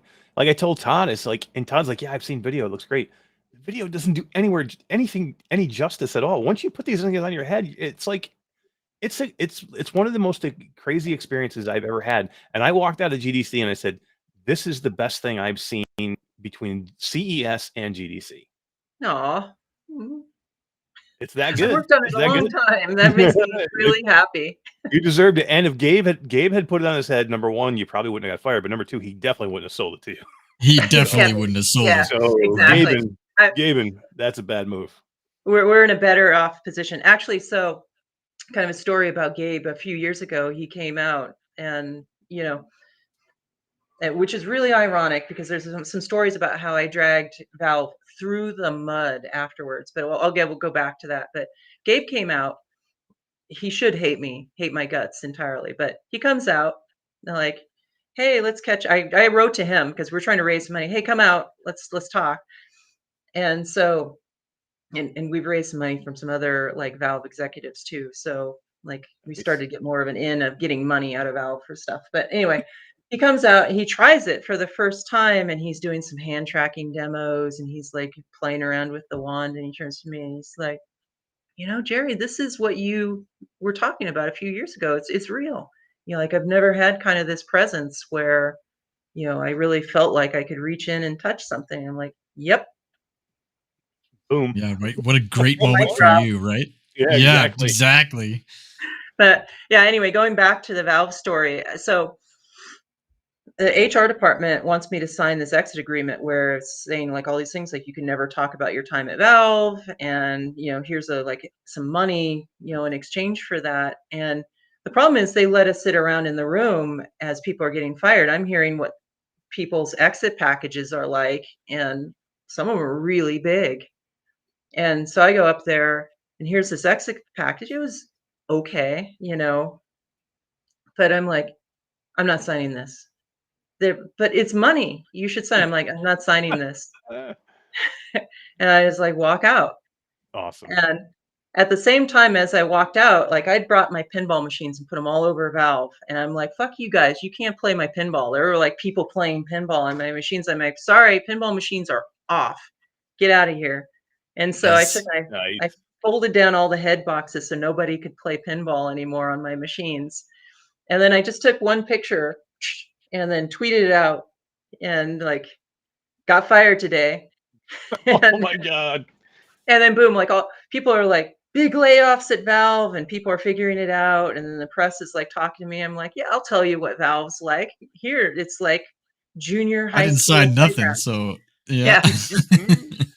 And then talking to the press about like what it's like in there, like the good and bad. I wasn't totally dissing on it. I don't get me wrong. There's really good things about Valve, and their hearts are usually in the right place. But so I'm talking about this, and I'm getting all these emails coming in from like people in the company. Like 50% of them are like, "How could you do this? Talk bad about Valve?" And it's like, I didn't drink the Kool-Aid. That's part of it. Yeah, right. And That's what it sounds like. and then the other like 50%, I mean, like dozens of emails coming in from colleagues like, "Thank you. Somebody needed to like let the world know like the good and bad." Because like Valve is really good about their like propaganda, like how they're like, you know, really up there, and they are good. They're really good. In We're fact, the best company in the world to work for. And pretty great to work for. The perks are awesome, and the money's great. A 300-person company making more money per employee than Apple and Facebook and all of these mega companies. It's yeah, that's why they've good never been money, yeah. sold, because there's no one Yeah. has a check big enough to be able to Yeah. like do it. But yeah, that was a super interesting situation. Yeah. So you basically were able to purchase all that technology you've been working on, and then In the you middle, I'm doing all this legal work with the same lawyers that want me to sign the exit agreement. so you're And like, yeah, I won't sign that, but I'll sign that. yeah. And so I negotiated $100 for all the technology. Gabe let me take like everything out of the AR lab. I'm sorry, did you say $100? That was my $100. next question. How much did it cost you? Let me. Wow. I have to say, Gabe is rough around the edges. Talk about abrasive. Like he can be brutally abrasive or rough at times, but he generally tries to do the right thing. And this was a case where even though I was with a spat with like the lawyers over exit agreements, and I talked, truthfully about my time at Valve, he stuck to his word. And anytime they gave me like flack, he's just like, "No, just do it. Just do it. Let her have it." Yeah. So I mean, we're kind of like giving Oh, Gabe the hard time here, but I mean, seriously, I mean, it It sounds sounds like like he's a stand-up guy. or it sounds like Yeah. he knew you were passionate about your project. It's something they weren't interested in pursuing anymore, but maybe he saw the passion that you had for it, and maybe he wanted to see what you could do with it, I guess. And at that point, it doesn't really hurt him, I guess, to let it go, right? Yeah. Yeah. So yeah, anyway, now I'm bootstrapping this company with some Valve folks, and like we're just now no money, like doing it out of our own pockets and stuff like that. A few months later, boom, Abrash jumps ship to Facebook, Right. to Oculus like a week Right. before they get acquired. Oculus got acquired because Zuckerberg is going through Valve's like marker PTAM room, seeing all of this stuff, and it was just like, Yeah. God, like I knew it. I knew it. I knew there was something going on. Yep. Yeah. This is a side of the story that's not often told. There was actually a book written recently, which was very like Oculus fanboy written. And I got to talk to the person writing the book. I'm like, there's a different side of the story. Like you're only talking to like Oculus Facebook people. You need to talk to Talking the Valve people that the were. history of Yeah. features, the history of Yeah, features that's past. it. Yeah. So It was an interesting take on that side of it. It was definitely written from the An Oculus side. Oculus Sure. perspective. Yeah. yeah. I mean, it was like, I don't think it was really represented in there that there was a lot of conflict in Valve that we were giving them this technology. Like when Palmer came through the first day, he showed us the VR headset. And of course, we've been working with like these $100,000 military grade headsets that were like top notch, awesome, high resolution, high frame rate tracking. He brings in this prototype that used a screen that was used in the entertainment system in the back of a like car seat with gaffer's tape and cardboard and 2 lenses that he got from the dime store. They were magnifiers that you use to. Yeah. Oh, we yeah. took a look at this Burn thing. ants. Like this thing is trash. Like Yeah. unbelievable. Like it was terrible.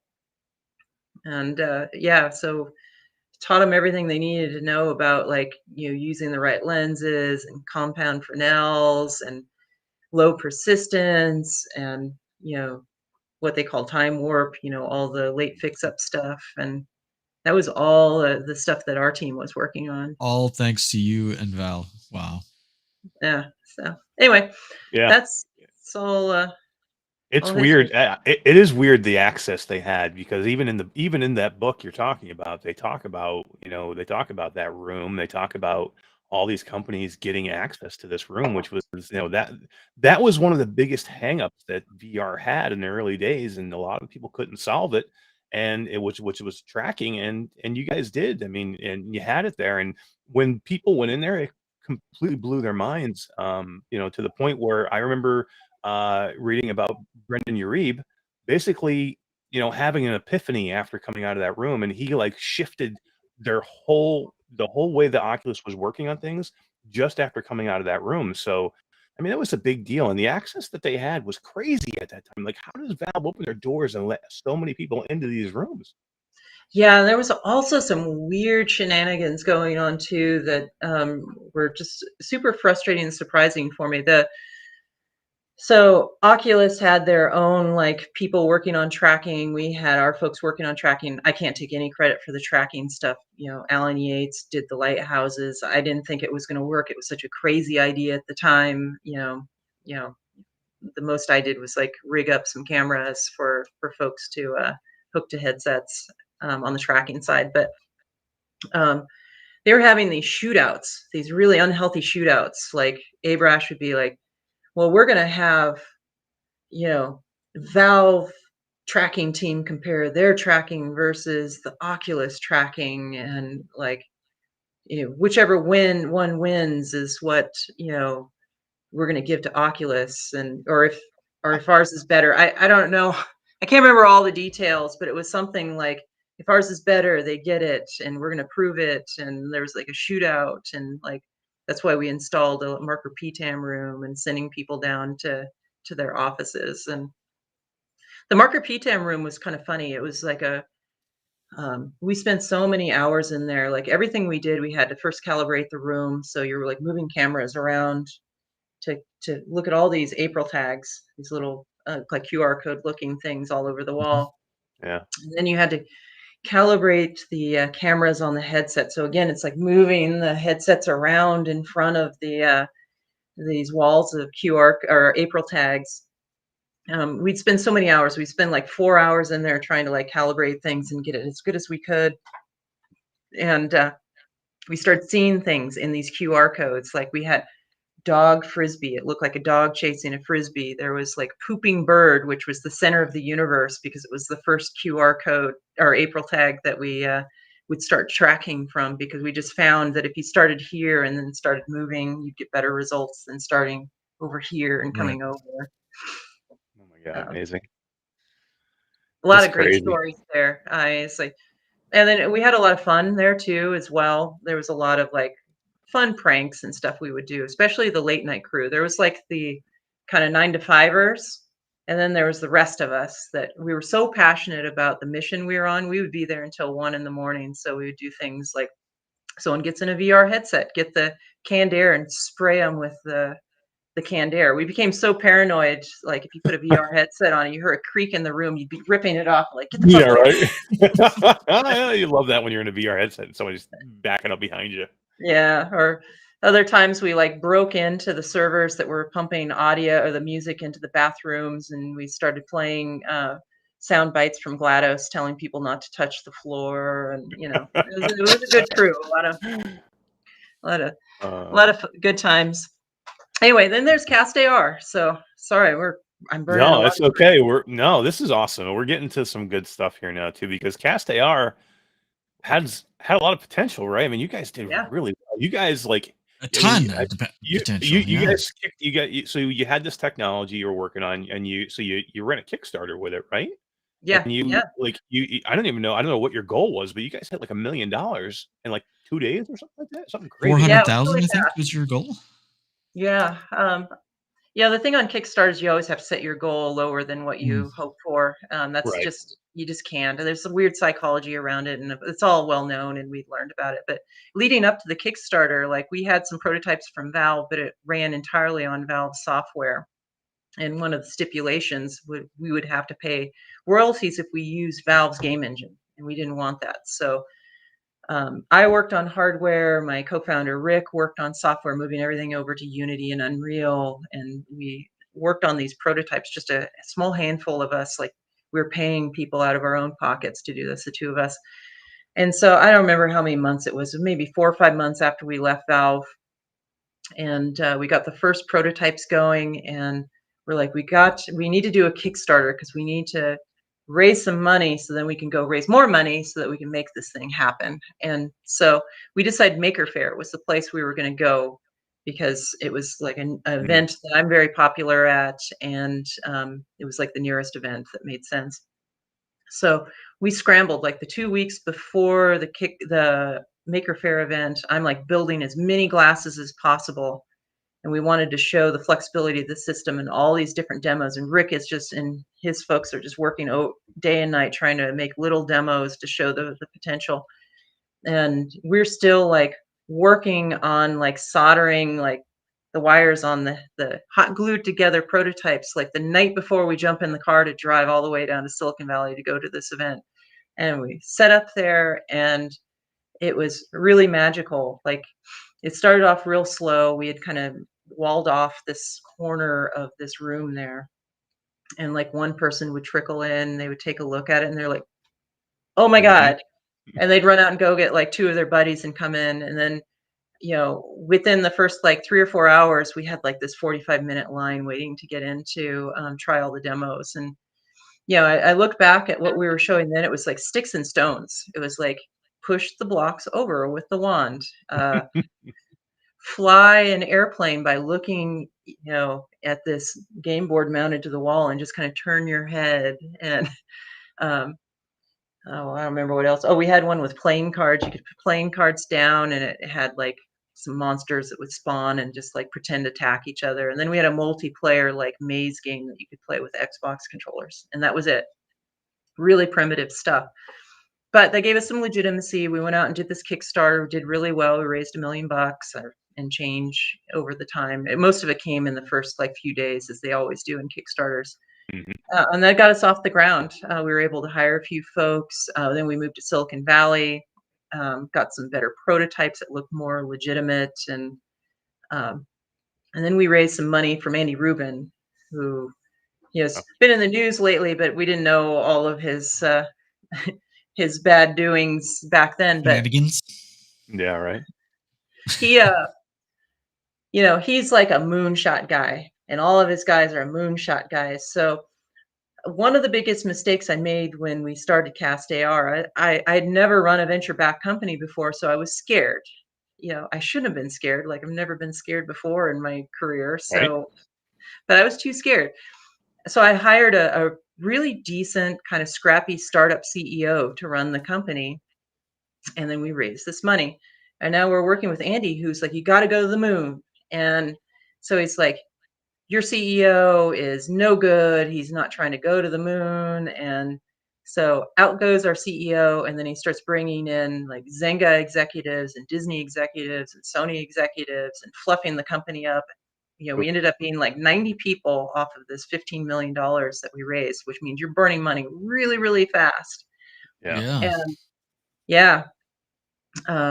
So it was really sad. And, once the professionals came in, they just stuck me in a corner. They're like, we're not interested in hearing your harebrained ideas about, how to run the company. Just sit over there, invent things was basically my task. Crazy. So I kind of had to sit there and just watch us go off a rail. And then the company, this was in the middle of like the VR hype cycle. Things were really hyped up. AR hype was just coming right behind it. Everything was getting so hypey. And everyone felt that you had to boil the ocean to be part of, this AR, XR thing. So, our mission was to do everything for everyone. We were going to do games and medical and data visualization. And it was just like, do everything. But which pretty much, and this is something I learned kind of after the fact, is if you don't have a clear vision of what you're going to do, your company and your employees are going to be rudderless. They don't know what the heck you're doing. Like, are we adding a feature to make it good for professional uses, or are we adding a feature to make it great for games? And Right. and you end up with just chasing your tail constantly. Anyway, bam, $15 million crater in the ground. And then I'm sitting there in an empty office. The executives stage left, and now I'm Abandoned. left with Oh, like figuring out how to like wrap up a company. And right. lots of tears, lots of emotions. Like my dream had been ripped away from me the second time, Yeah. and like really, really sad. And I get this random phone call sitting there by myself in the office, and it's like, "Hey, Jeri, this is Nolan." Like, Nolan Bushnell from Atari. Holy shit. Oh, like, oh, okay. How did you get my number? Yeah. Yeah, somehow he got my phone number. I maybe met him like in passing, like big fan once at an event. Right. Like he didn't know me from anybody. And he's like, I saw your technology at some kind of event. It was magical. It's going to change the world. You could get this into 100 million homes. He's like, I just want to give you a pep talk. He's like, there's always a way. You just need to figure it out. And he's like, this is coming from someone who's messed up a bunch of stuff. So I can't tell you how, just go do it. And so then I started reaching out to all my mentors and advisors, and I'm like, oh, I just had this really embarrassing crash of a startup. Like, can I really do this thing again? They're like, heck yeah, this is Silicon Valley. Everyone's expected to like blow up one or two startups, and it's means that you're more educated and you're more smart than you were a few years Ready ago. for round 3. All right. Yeah. So went back to who's now my co-founder and some other folks that were around CastAR. I'm like, this thing's really good. You see the potential, right? We could do this. And they're like, yeah. And my co-founder, Jamie, he's like, I'll do it, but you have to be the CEO, and you have to keep us on track as far as vision. You've always had the vision of what this could be. Otherwise, I'm not doing it. And so we managed to buy the assets out of our own pockets, and I didn't get it for $100 this time. That was Yeah, right. Not this time around. painfully expensive, like to the point where there was like this period of time where I pushed all of my chips on the table, all of my money, and I needed some money. And it just happened that a friend of mine, the CEO of Astra Rockets, had heard the news that I was on the market, and he called me up. He's like, person doing the flight computer for our rocket rage quit. You're the only person I know that can get this done in 4 months. If we don't get this like built and flying, we're in trouble. Please come work for me. And I'm like, no. I'm bootstrapping my new company. And he's like, please, just come up on Thursday, but you have to be here by noon. Can you do that? I'm like, okay, I'll come up. See a trend here? It's like You can't say no. weaseled into it. So I go up to Alameda, where they're on this naval base. They'd rented like these big facilities where they tested jet engines. I walk in the door, and there's a giant rocket laying like horizontal in this high bay. I'm like, holy cow, wow. And so he's giving me the tour, and they're schmoozing, and like let's go to the test cell. We're going to do a hot fire. You want to push the button? I'm like, oh, God damn it. That's Yes. better than a Valve hoodie. You know he's used that line before. Yeah. Yeah.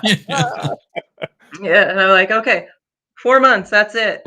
And so as we're bootstrapping the company, and like it's putting food on the table and things like that, which was very helpful. Build a flight computer. We figured out how to bootstrap Tilt 5. Wow. The rocket launched. It flew for 2 minutes. It blew up. Wasn't my fault. It wasn't me, I swear to God.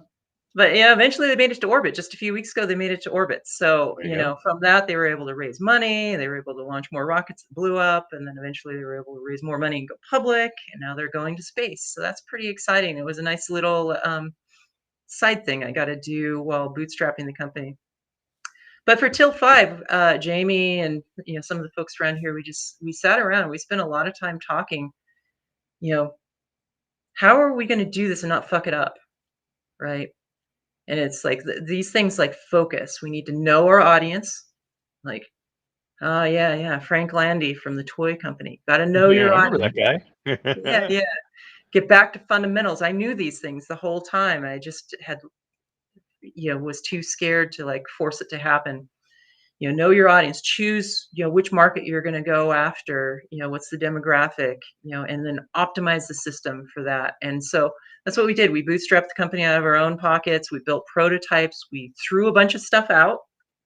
And Jamie invented a bunch of technology that allows us to hook to cell phones and PCs, multiples hooked to PC, and be able to do all this correction and reprojection in the headset so that the PC or phone doesn't have to be a super high-end PC, because the work's being done in the headset to stabilize the images and upscale the frame rate, and got all this stuff working. And this whole time we're never doing a Kickstarter again. That was so painful. And actually, a side note, one of my advisors, as I'm asking, like, how do I do this without fucking it up again? And he's like, do you know what CEO stands for? And I'm like, I know what CEO stands for. He's like, I don't think you do.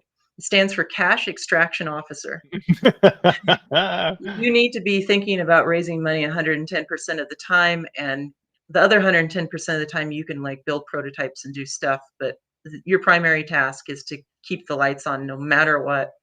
And so for this first like few years of Tilt 5, we were like 2 or 3 weeks away from like shutting the company down.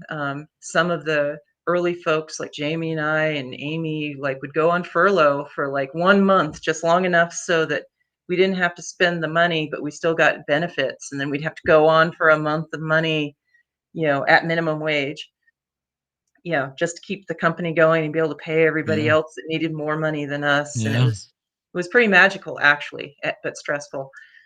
And so we're raising money, and we got some nice strategic money from some folks that want us to exist and things like that, and some folks from Valve, which was really flattering. And then we get to this point where the venture capitalists don't want to give us any money anymore. They're like, we need market fit. We need to know that people will buy this thing.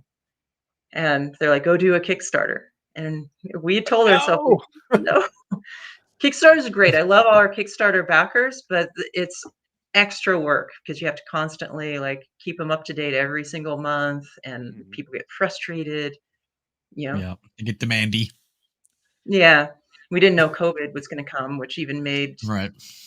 having Kickstarter backers even more frustrated with us.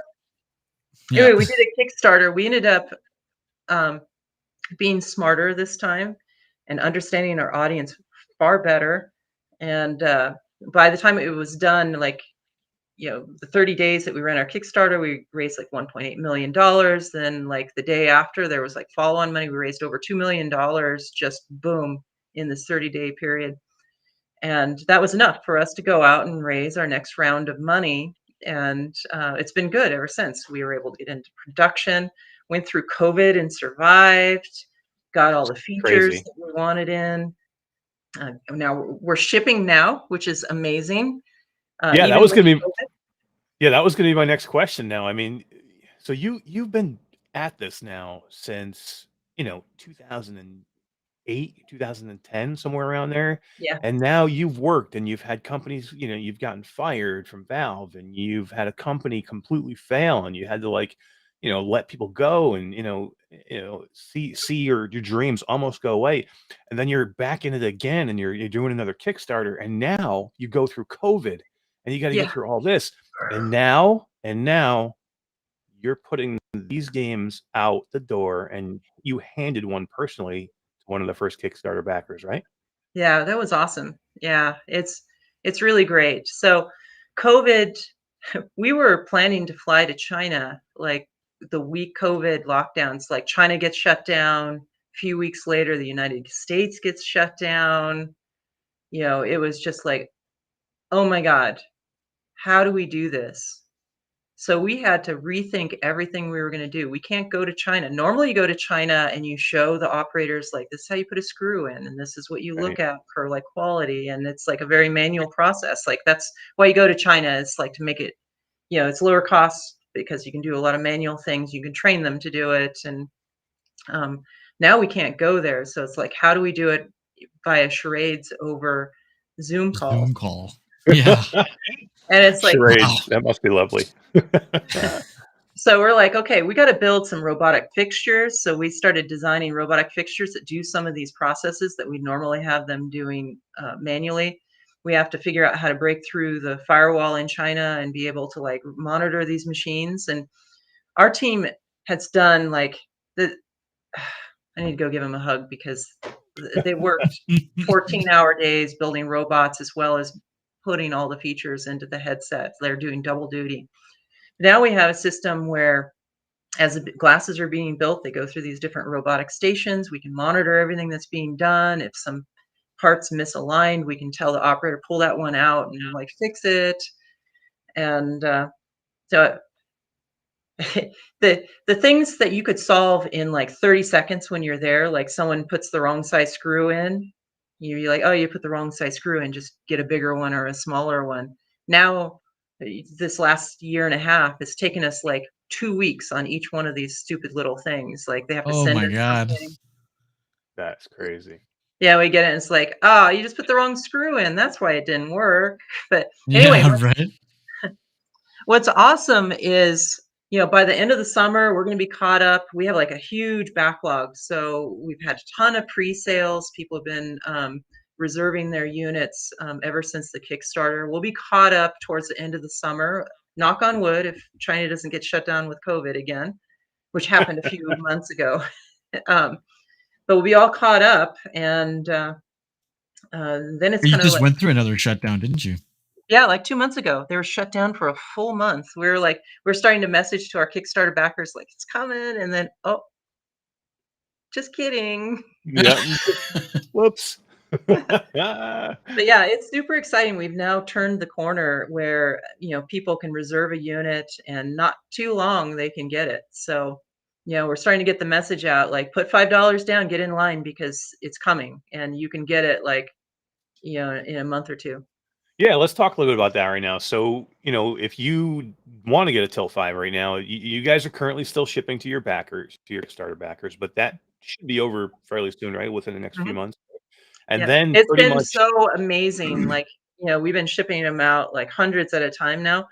And like all these tweets coming in, like, oh my God, it's exactly like you were saying earlier, like you didn't expect much. And then they try it and they're like, oh my God, it's like crazy. better than I expected.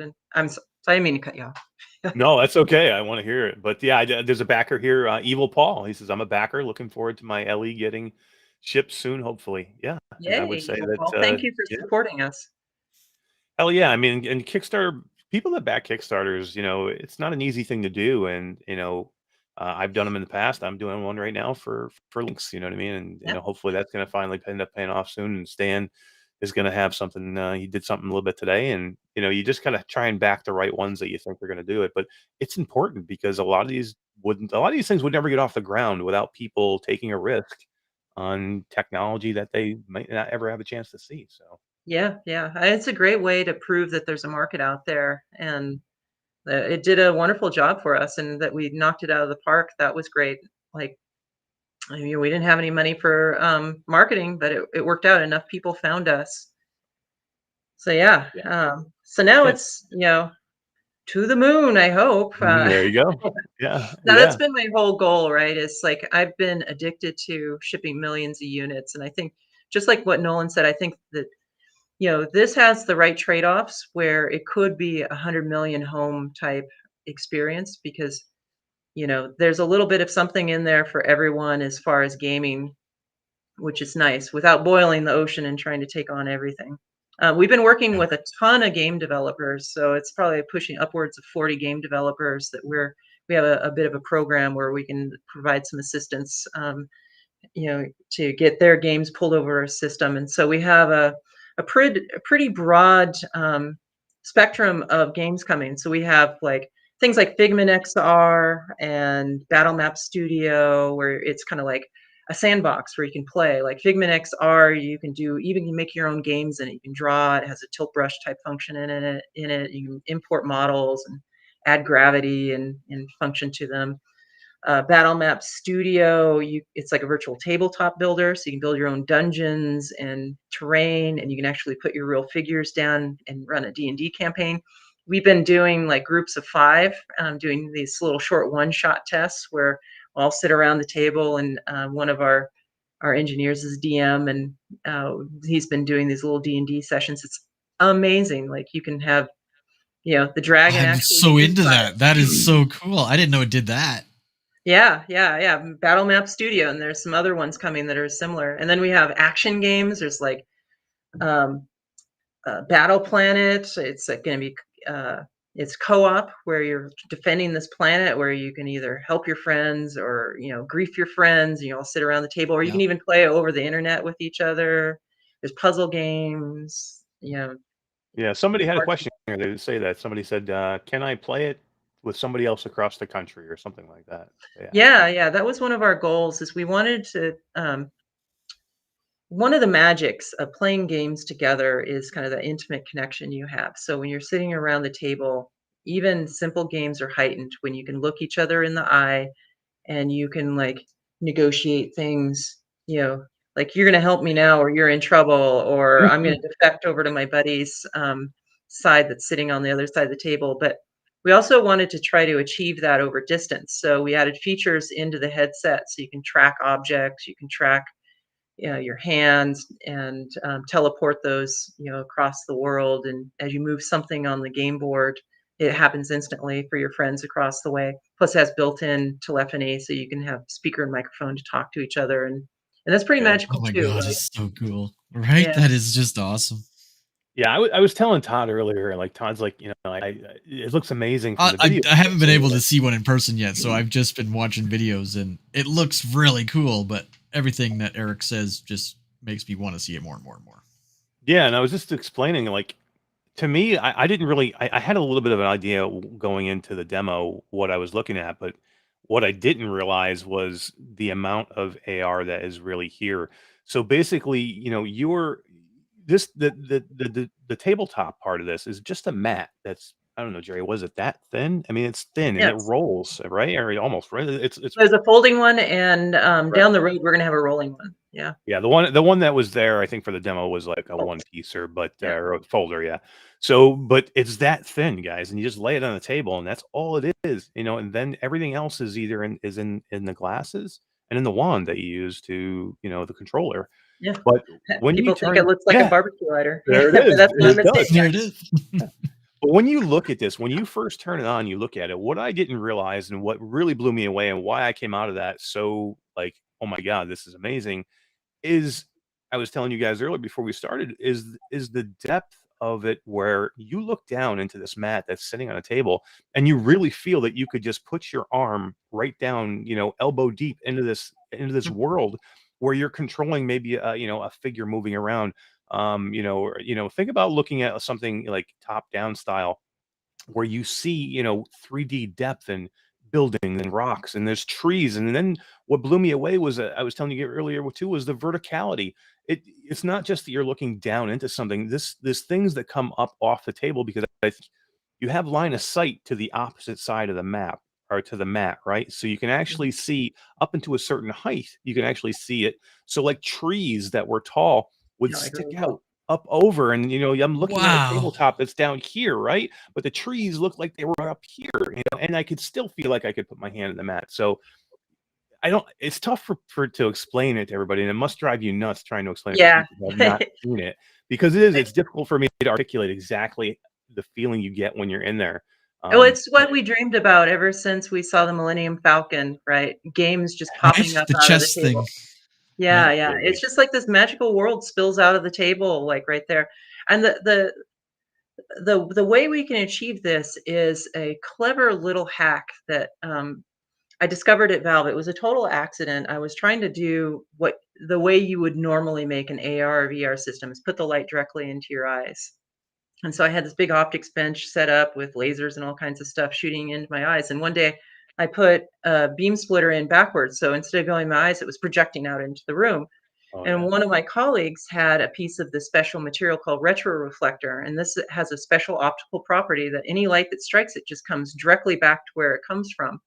And so I was looking in this apparatus and I saw this beautiful image like 30 feet across the room. And I'm like, wow, that's a beautiful image. Wow, that is so interesting. And I didn't think much about it for like months and months, but I just kept coming back to like, that was really interesting. And I'm still trying to solve the problem of like, how to get wide field of view. Vergence accommodation solves that, like one of the holy grails. And then it came to me. I'm like, wait a minute. If I turn the problem inside out, I get all of these problems solved for me. And a little later is actually after Valve. I'm like, oh, if I modify the optics a little bit, I solve vergence accommodation.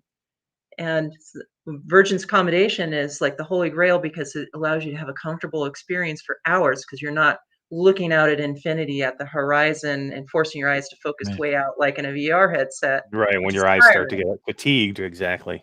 Right. Our system, because we can generate this light field in front of you, like those trees you were talking about. I don't know if you noticed this, but like there could be a tree branch like kind of close to you. You can focus up close on it and it's in focus, and then everything behind it goes out of focus. And then you focus past that tree branch at something in the background, and the tree branch goes out of focus. And it's just like as if, because we're taking that round trip to the game board, it's as if the light is really coming from a real object. And that's why it feels so good. And yeah, I'm super proud of it. And then I can't take all the credit though. I want to give a shout out to the team. Like I came up with a clever optical technique. You know, dozens and dozens of our engineers actually did the hard work to turn it into a product. So it's really them and not me. I always forget. People always heap the credit on me, and it's not me. It's them.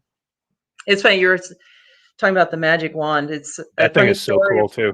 About this is people are always like, it looks like a barbecue lighter. I'm like, yep, that's not a mistake.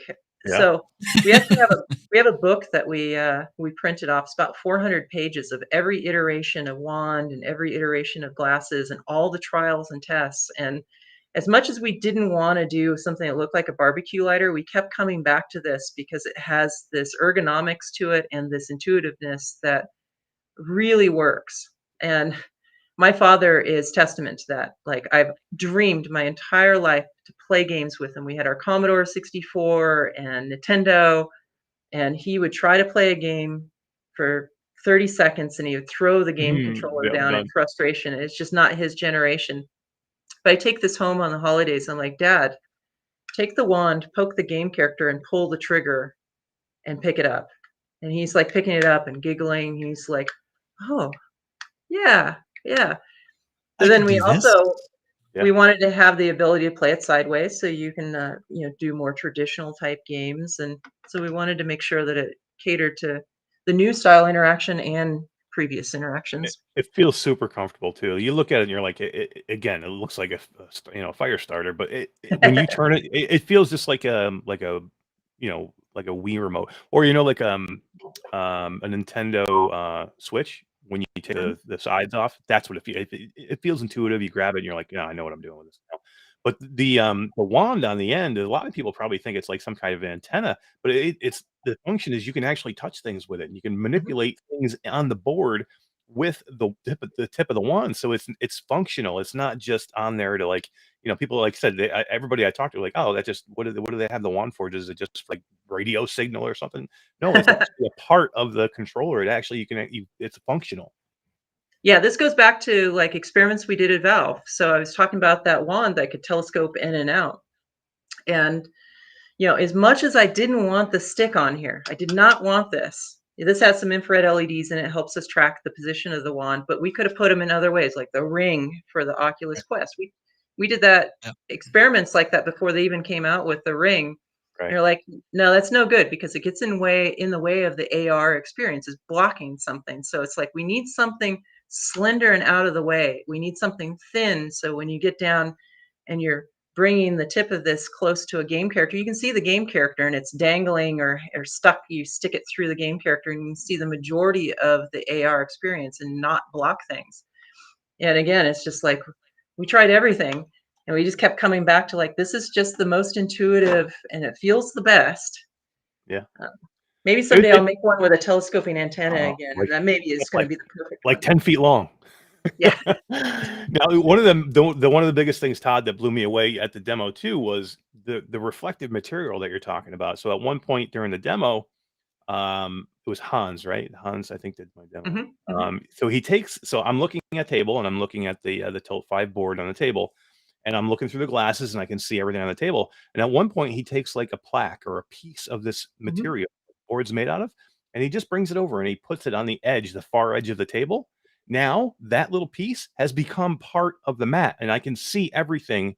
The AR has now taken over that piece. So think about it. If you could like line an entire room, you could make you could make a fucking holodeck, man. I could be on the Star Trek Enterprise in a holodeck. That's Can you imagine that for a Dungeons and Dragons campaign where you had 4 of them, a huge table set up? Yep. Oh my God. Warhammer, yeah, awesome. Yeah, right, Warhammer. Yeah. Oh yeah, my God, there's some stuff we experimented with. Like these are all exciting things that will come in time. Like one of the early experiments we did, like, what if we had tiles? Like if there was no game board, what if we had a game where you had puzzle pieces you put together that are just little tiles? It was super compelling. You put your first tile down, you're tracking it, and then your game character is standing on it. You put another tile down, and the glasses recognize new tiles down. It runs over. It has different attributes to it. And so we did some experiments where we had this free-form play where you're just moving these tiles around and interlocking them together, and the game characters are running all over it. So we haven't even scratched the surface of the different ways that things can be reconfigured. Part of our goal, the reason we do the game board, people always go to like, I'm going to cover my whole room in it. It's like, yeah, but 100 million people probably aren't going to do that. Like, no, the three of us will do it because we're nerds. I would do it. I'll do it. How do I have to buy to cover my whole room? Oh man, it's truly a crazy thing. It's amazing. Todd, can you put the website up again? So, Jeri, $5. You guys, I have the trailer as well. $5. So you guys can get on the list. Yeah, so the kit's $359. You can plug it in your PC. We have Android drivers that are almost out. We're going to do iOS later in the year, so you can plug into different devices. And yeah, that's important. Let's hit on that real quick before you move on. I don't want to skip over that, because coming out of GDC, there was a lot of reports, and I kind of knew it because I was talking to Hans and Stephanie that it's not just a PC system, guys, or it's not going to be just a PC based system. You're going to be able to run this board eventually off of your phone, your Android phone, or eventually off your iPhone. And that's important for everybody to know, because there's a lot of people out there that may want this that don't have a laptop or don't have a PC to run it. You're going to be able to run it off of a mobile platform soon. Yep. That was the first question my wife asked, is can we run it off something other than your gaming computer in the basement? And I was like, I'll find out. That's this reprojection processor that my co-founder invented that's up in the headset. So what's really cool about that is, say VR games, you have to maintain a really high frame rate. You have to brute force things. You have to time slice your GPU to do all this time warp stuff to try to make things look good. And that limits the fidelity of the scenes that you can create, because you have to maintain this frame rate. Even on the all-in-one systems, they have to really reduce the polygon count so that they can maintain the high frame rate. So we're like, we really want to make this flexible where we can run it off multiple headsets off a PC. So if someone only has one PC, but they can have PC quality graphics, or mobile devices, if they want something that's super simple, you just sit down at the table and plug it in and play something within the capabilities of your phone. So tons and tons of work has gone into this processor to do that. And what's funny is, probably when you did those demos at GDC, some of those probably weren't running more than like 45 frames per second, because like the ones with all the trees and stuff, like we didn't even bother to cull out any of the extra geometry. That's why Hans could just like put that other piece of the material up there. Right. We're just rendering it. It's there. And we don't have to worry about like the frame rate, causing a bad user experience.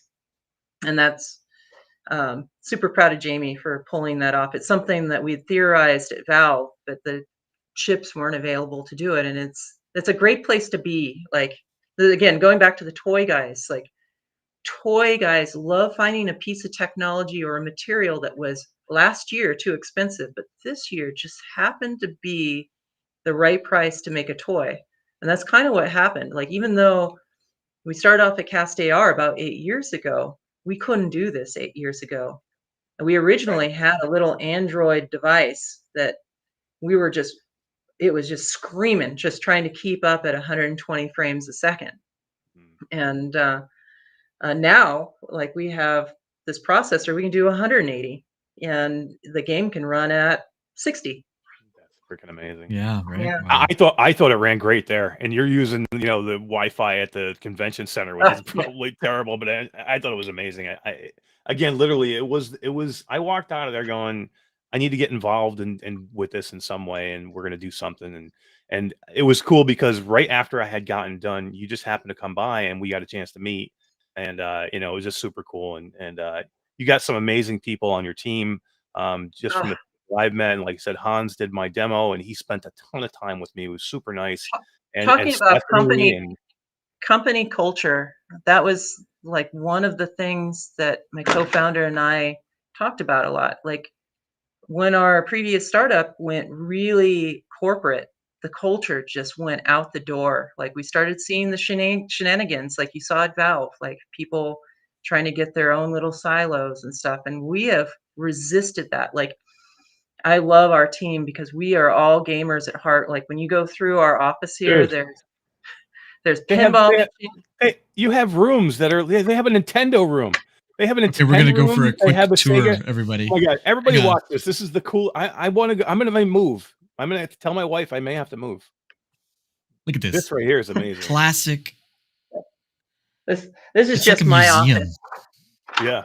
So to go through the office, there's All right, there's look at pinball all the machines. pinball machines, dudes. Look, guys, look at all the pinball machines. D is like losing it right now. Let's bring D back real quick because I want to see D. Yeah, I got her. I want to see what machines those are. Can you go back? Oh, yeah, I'll walk by and Look then at I'll go. look at the tabletop. Somebody's in the middle of a game right here. Yeah. So twice a week we dog food till 5 games. We have all these developers making games that give us early drops. We dog food them. We also have our own like Gloomhaven game going and other Yeah. things God. going. Ooh. I mean, Tass we work just passed really. out. We Tass work and Radio really Yeah, just passed out. Yeah. Look at this. That Oh is the my God. coolest thing ever. Was that a Star Wars machine on there? On the right? Star Trek. Yeah, that's a Star Wars. Oh, oh my god. All right. I can tell you. You just have to quickly go back, and I can name every one of those. You got. So Oh, is that a demo? That's a Demolition Man one too. Look at that. That is Demolition Man, so yeah. good. So the Oh, yeah. Star Wars one has a Valve story to it. So Will Wheaton came by, and I was tasked with taking him around the office. I heard a day before that he was coming, and Oh my god. this machine was down in one of the places at Valve, and so I stuck his face on the back glass. And Will Wheaton is a huge pinball nerd, and I found this out. That's great.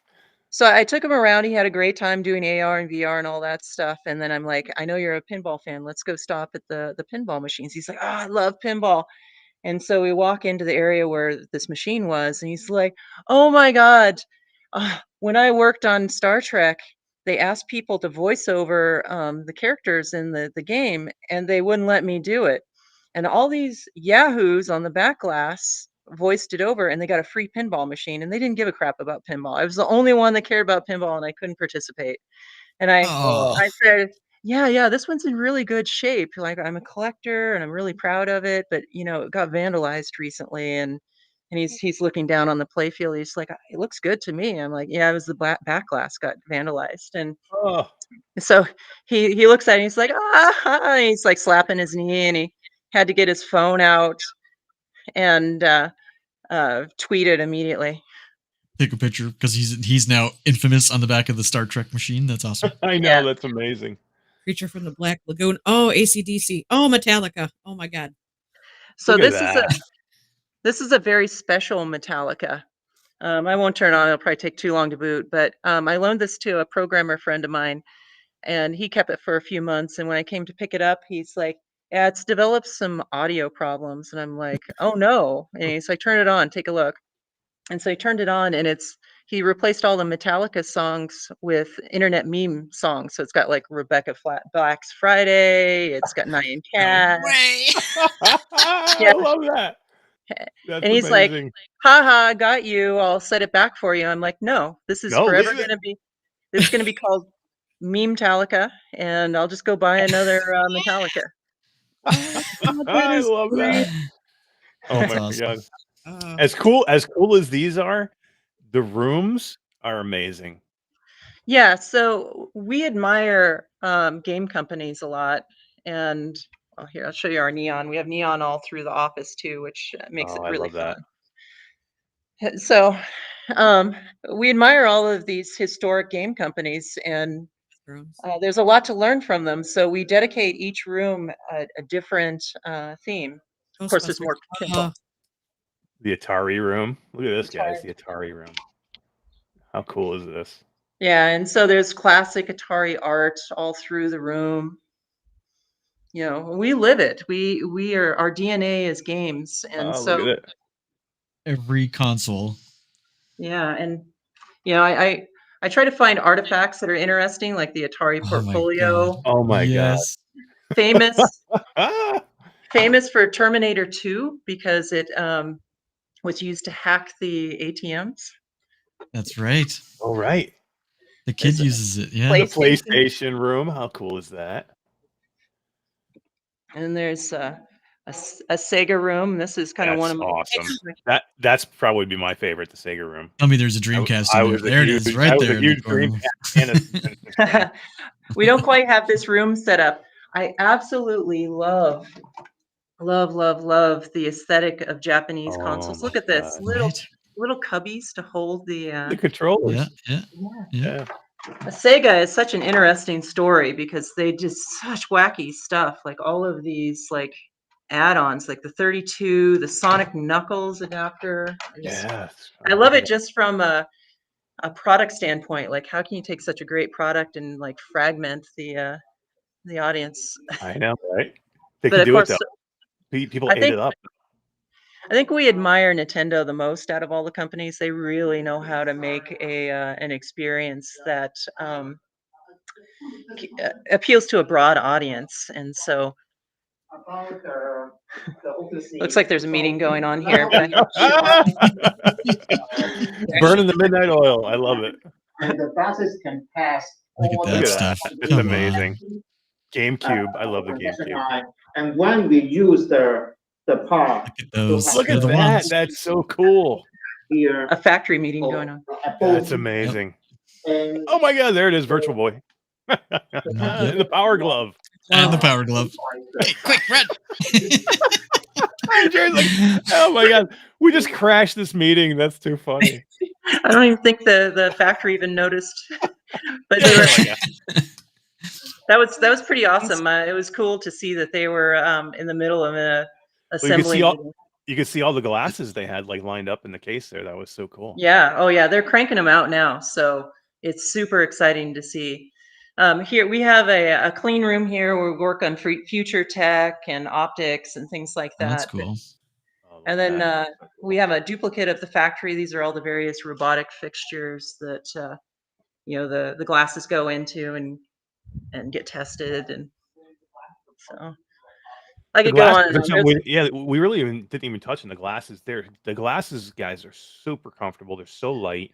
Yeah. And one of the things that I noticed was being a VR user, we're always looking for sweet spot in glasses. And I was talking to Hans and I'm like, oh, I said, I noticed that it's got a pretty good sweet spot. And he's like, yeah, well, I don't know what you mean. Because he didn't even think about it that way because there is no sweet spot because the entire glasses are a sweet spot. You don't have to worry about it. You know how you guys are constantly always adjusting your headset, whether it be a Quest or, Index or whatever you're doing, you always got to move it around just to find that sweet spot. There is no sweet spot here because the entire glass is perfectly clear. You don't have to see through anything. Yeah, so it's called iBox. So the entire aperture is a perfectly flat light field, and so that means if your eyes are narrow set, wide set, or if the glasses are crooked on your face, you still get a beautiful image because there's no distortion in the optics. Right. That's another holy grail. Like if any of you have used like a HoloLens or a Magic Leap, you're always fiddling around trying to get them Fiddling aligned. with it, yeah. Yeah, so having a flat light field that's the size of the aperture. Sometimes people are like, why don't you make them smaller? It's like, no. When we make the lenses smaller, people feel like more claustrophobic. The bigger it is, you feel more open and in your world, and that's important. And yeah. Anyway, proud Amazing. of it. Yeah, so you should be. I mean, it's We'll bring you amazing back what in a you sec, guys D. have done. Yeah, it's amazing what you guys have done. It's really is. It's one of the. It's probably the story here was one of the best things I've ever seen, and you're amazing. And this is one of the best interviews I've ever done, and I didn't have to do a fucking thing, which is amazing because the best thing I could do with this You interview definitely made it easy for us. is We keep my appreciate mouth that. shut. Is keep my mouth shut and let you drive the train, and you are a magnificent conductor. Aw, thank This you. was amazing. Well, everyone go, help us girl. out. He's been dying to use that. You know that. He worked so hard to get those working for the show. He's been dying to use one. Well, if you're interested in it, help us out. Get in the list so you're in line. Would hate for you to have a change of heart and want one, and then we're really even further behind on our. I want to show the little product video that I grabbed off your YouTube page. Oh, sure. Yeah, It's like the little trailer.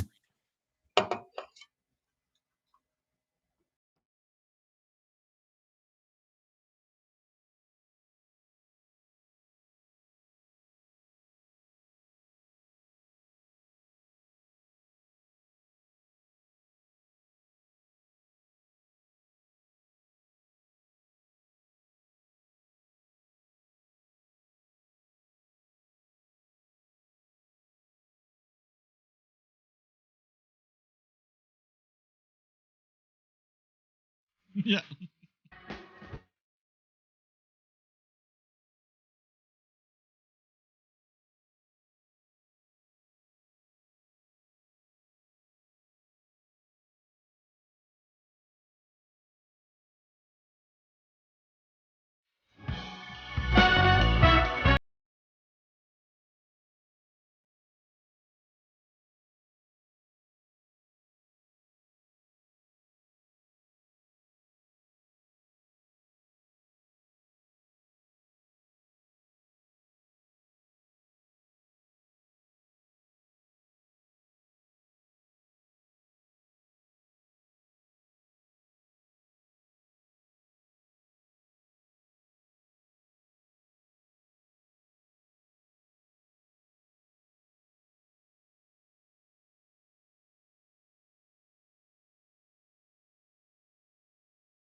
That chat man. is going crazy with people That- saying, "Oh my god, that I looks so don't cool." think I don't think I've ever heard that video or seen that video with the audio on. I'm like, wow, like it's really rocking out good. It's a there. happening Look at that. song. Yeah. Well done. Whoever did that, Good whoever job, did that, you Stephanie. go, yeah, whoever did that, give him a high five tomorrow because that was. That reminded me of our developers. It's so cool. Like the developers that are attracted to our system, they're very much like us. Like we have them visit the office all the time, and it just feels like, hey, you're one of us. It just they're playful, and you saw in the video all those developers like just acting goofy with their glasses. It's pretty amazing.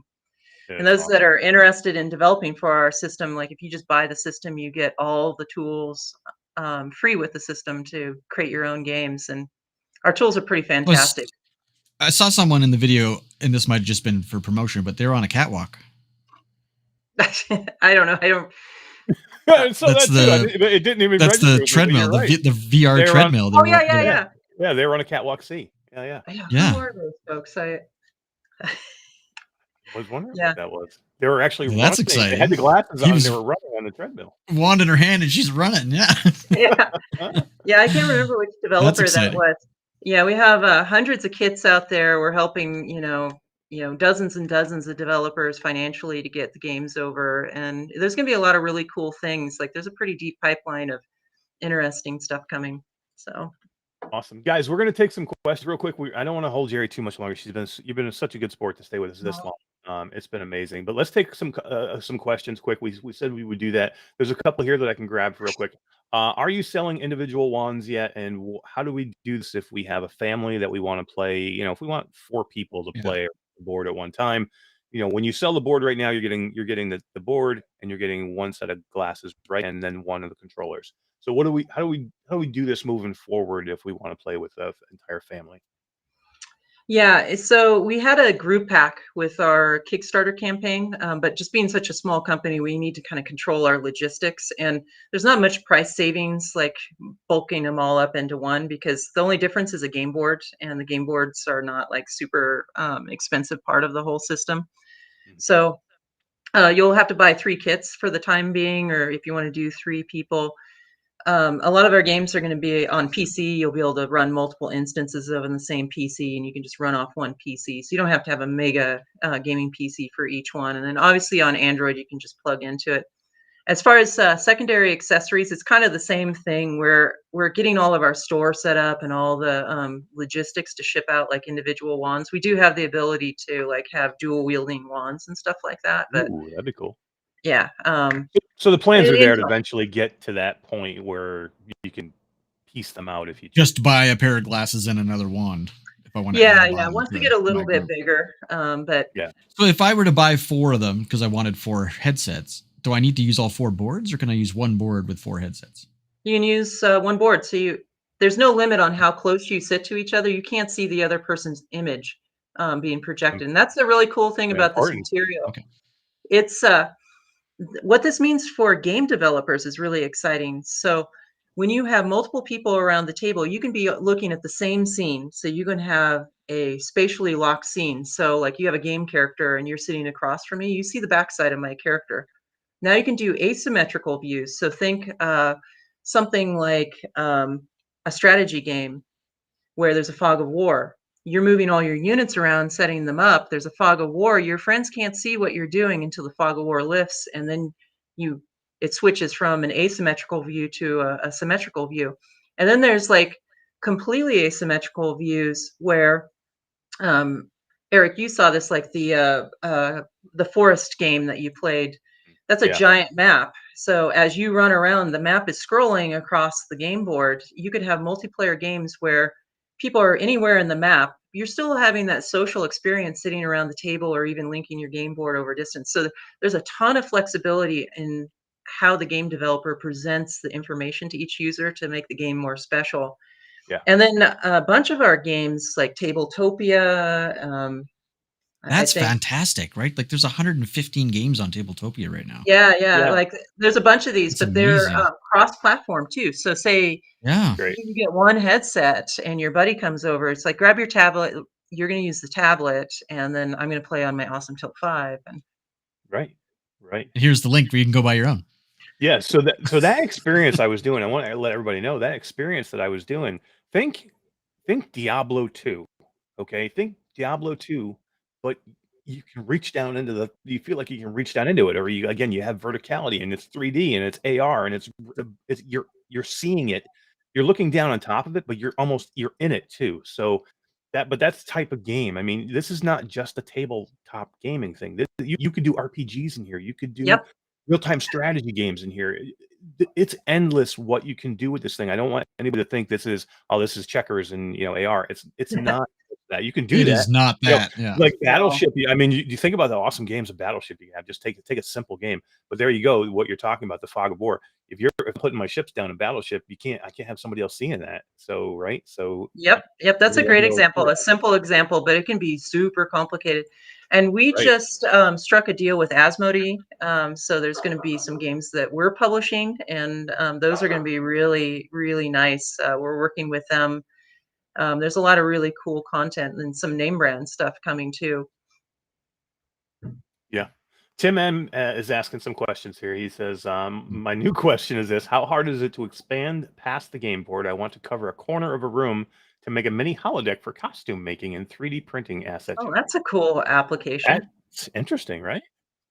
Can I Yeah. just paint a black border around the reflective surface and populate it with reflective dots? What's the secret about how to do that? That's okay. But in time, we're going to give more tools where people can do more custom things. So right now, there's like the 2 kits. We have a big board, which is big rectangular one for more like, bigger experiences. And then we have a kind of a smaller one, which is coffee table size. In the future, we'll let you like make more custom size ones. But as it is now, if you took that game board and you went to Alibaba or somewhere and bought some of this material, it's readily available. You could just have a backdrop, like just Eric, like you saw when Hans just grabbed a little swath of this material and just held it up. Now you have an extended experience. Yeah, it was so So cool. I see the bearded yeah. bard in chat, and he works with you guys. That's Daniel Nelmar, our friend Daniel Nelmar. He works with you guys too, and he was one of the ones to actually help me get set up with you guys to come see you at GDC. So Oh, thank you. he got me hooked up with Stephanie, and Daniel's a really good Stephanie guy. is so great. Anyone that goes to an event, if you get a chance to talk to Stephanie, she's like the best. Yeah, we had a meeting the other day just to set everything up, and me and Todd Yeah, and her, she's we great. could have sat there for like 2 hours talking. Hours, Eventually, yeah. we're like That's all of great. us were like, we should probably go back to work here at some point. Yeah.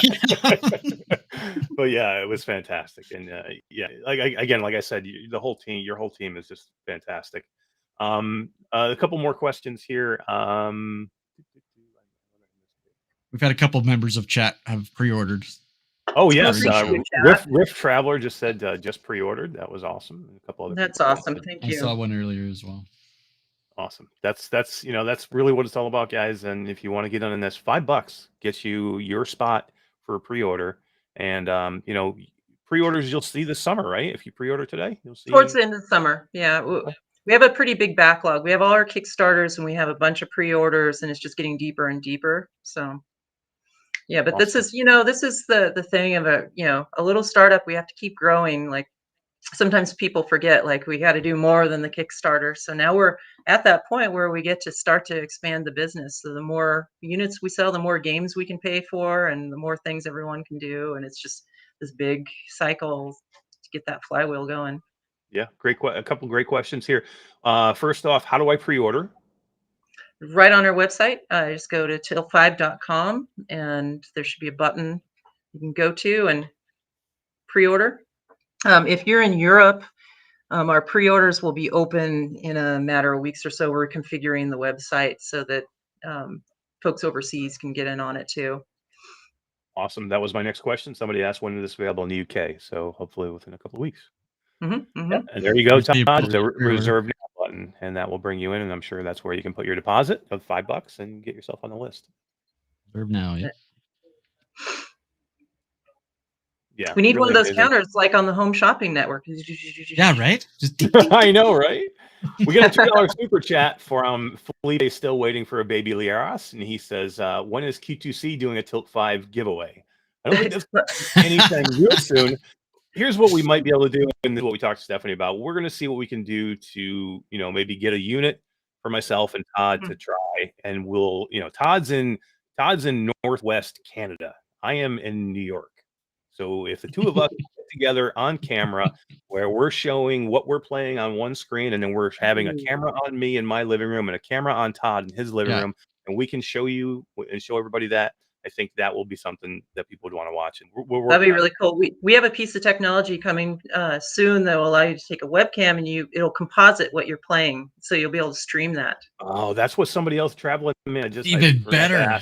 Yeah, it said, what about content creators? Is there anything for them to be able to show this? And we could have the two of us playing it in our living rooms, and the third screen could be what we're playing.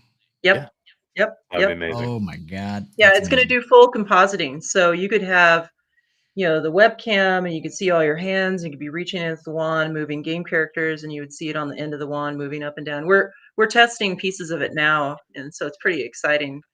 That's very cool. Yeah, absolutely. Thank you, $10 super chat from Troy Gillis. He says, "Thanks for coming in, Jeri. Just an amazing show. Thank you, Troy. We appreciate it. You're awesome."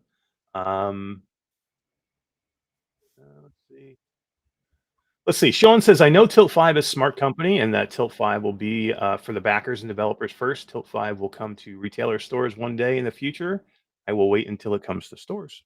Okay, can't wait until you can just go grab one at the local game store. Yeah, if they're still around, then. If game stores still exist, yeah, right. There'll always be a Best Buy hidden in some corner of the world. They're starting to become far and few between. Yeah, absolutely. Traveling Man asks, VR arcades, is there some sort of commercial use for this? You know, some of our partners that have gotten kits have no intention to do consumer products. So there's location-based companies that are looking at it. This is one of our theories. Like, we put all of our effort into making it highly optimized for in-home gaming. And then our theory was it's going to solve problems in other areas, like maybe some location-based, some data visualization, professional uses. They'll discover us, and if it solves their problem, they'll use it. So I know, like I said, we have hundreds of dev kits that have gone out to partners that we think it's interesting enough that we'd give them a free kit, but it was not like our core mission. Right. And Right. so it'll be pretty cool to see stuff like that, like See what they doing come the up with. Yeah. fashion. That's going to be awesome. I can't wait. And Yeah. our tools are so easy. You could just jump in Unity and probably create that in no time. Yeah. Well, that's how it works too, guys, too, is once the Kickstarters go out and people get these things in their hands and they're playing them, then they want more. You know what I mean? Because the content is as great as the experience is, if there's nothing to play on it, Yep. content drives the platform. So once people get their hands on it and they Yep. see how amazing this is, then developers will rush to you guys to make content for people to purchase and buy. I had some shirts printed up a few months ago because, as you're in the middle of like building things, you're working with the factory and you're like specifying like textures, and you start to forget what you're actually selling. And sometimes we lose sight of that. So I had shirts printed up that said "Ready, Set, Fucking Holograms" on it, because we're not really selling this. We're selling the magic of holograms. And so Right. really the most important thing is the content on the system, and we just need to be remember that it's always about the content. If I could sprinkle magic pixel dust on the table and holograms pop out of it, that's what we'd be selling, right? Hell yeah. Because it's a way to deliver holograms. Skiva just stopped by. What's going on, Skiva? How you doing, my friend? So, Jeri, thank you so much for being here. I just want to say it's been, this has been an amazing interview. When Stephanie said that you were, number one, you were an open book, 100% true. And number two, you're probably one of the most interesting people she's ever met, 100% true. And 100% true. and Yes. there does need to be a movie, but you're right. Let's wait till we see the final chapters of everything before we see the movie, because I think you got a lot to come and a lot more to see. After I kill myself in a tragic roller derby accident, then the movie can come. Right. You're gonna flatten the wrong lady one of these days. Yeah. I never got Absolutely. into my fist fight, so not that I'm trying to invite it anymore, but I did get some good hits. There's someone at Valve that might take you up on that. Here's what you do tomorrow. You go into the office Oh, tomorrow really? and you just body check the first person you see as you go in tomorrow. I'm actually, it's amazing. I'm in really good terms with everyone at Valve these days. Like, it was like a That's big good. roller coaster. It's amazing. Yeah, right. Awesome. Well, thank you so Jeri, much. thank you so much for being here. Yeah, absolutely. And there's just people have been loving it, and That's just going crazy. Yeah, the chat is just absolutely nuts. And again, thank you for staying for so long. You stayed here for like 2 hours and 40 minutes. Plus, you hung out with us for like a half hour before the show even started. So it's fun. Yeah. I like Thank it. you. I like it. I like telling the stories, and hopefully it came across more positive than negative, because it really is very positive. I'm very happy where we're at, and I think I had my where ups we're and at downs. now, But right? we're in a Yeah. better place than it would be. Yes, Thanks 100%. to everyone in the chat. Yeah, guys, hang out with us. Don't go anywhere. We can't go anywhere giving stuff away. So just hang out with us. We're gonna say goodnight to Jeri so she can get out of here, and then Yay, thank you. we'll just do all of our giveaways and get it out of the way. So just hang out, because we got lots of stuff to give away. Thank you so much. We will Thanks, talk bye-bye. soon. All right. Anytime. Bye. All right. Bye bye. Thanks. See ya. Holy crap, man. D, What the hell was that? how amazing was that? Dude, Oh my that, god, right? that whole thing was amazing, but I mean, my heart pinball, like, I geeked out immediately as soon as I saw that. I'm like, oh. I can hear Dude, it. I'm not kidding. The best interviews, that's probably the best interview I've ever done, and I didn't do a fucking thing, man. And I don't need Yeah, right? to. Like we prepared all these questions. I've read so much about her backstory. I have more pictures of her when she was a kid. I was just ready to dive into her life, and open book. She The just best told thing us that everything. Yeah, the best thing that we did tonight was stay the frig out of the way and let Jeri tell her story, which is amazing. Yeah. You know, and it's great to get the backstory, right? Because when you see the path that she took to get to where they are now, to where they're just now getting these units out to the Kickstarter backers. And guys, when I'm telling you that this thing blew my mind, I mean, it freaking blew my mind. It's probably one of the amazing pieces of tech and kit that I've ever seen. And there's so many different applications they can do, and you know, support this thing, man. We need this thing. Like I said, and we'll be showing it, man. Me and Todd will figure out a way and we'll show it for sure. I just saw a note from Skiva that says, "Dang it, I got to go back and rewatch. She must have showed up late." But 2.5 hours, Skiva, of her entire life, from race car driving to roller derby to selling computer parts for insane profit. I remember those days in the early 90s and late 90s before Y2K. We made a killing, and then Y2K happened, and everybody lost their job. Dude, I want to go back and watch this interview again, because I'm sure there's stuff that, you know, I'm trying to see chat and what's that? Stamp. I said I will be. Yeah. I can stamp it. You're gonna have to stamp this behemoth of a show. And oh my god, crazy. My kids have been here the whole time. I keep watching their comments. I know. I saw. Did one of your kids say, "Dad, do we have one of these?" Dominic, yeah. He's like, "I want to play one right now, man." He's like, "Can I play it tomorrow?" I'm like, "I don't have one, sorry." Oh man, so good, so good.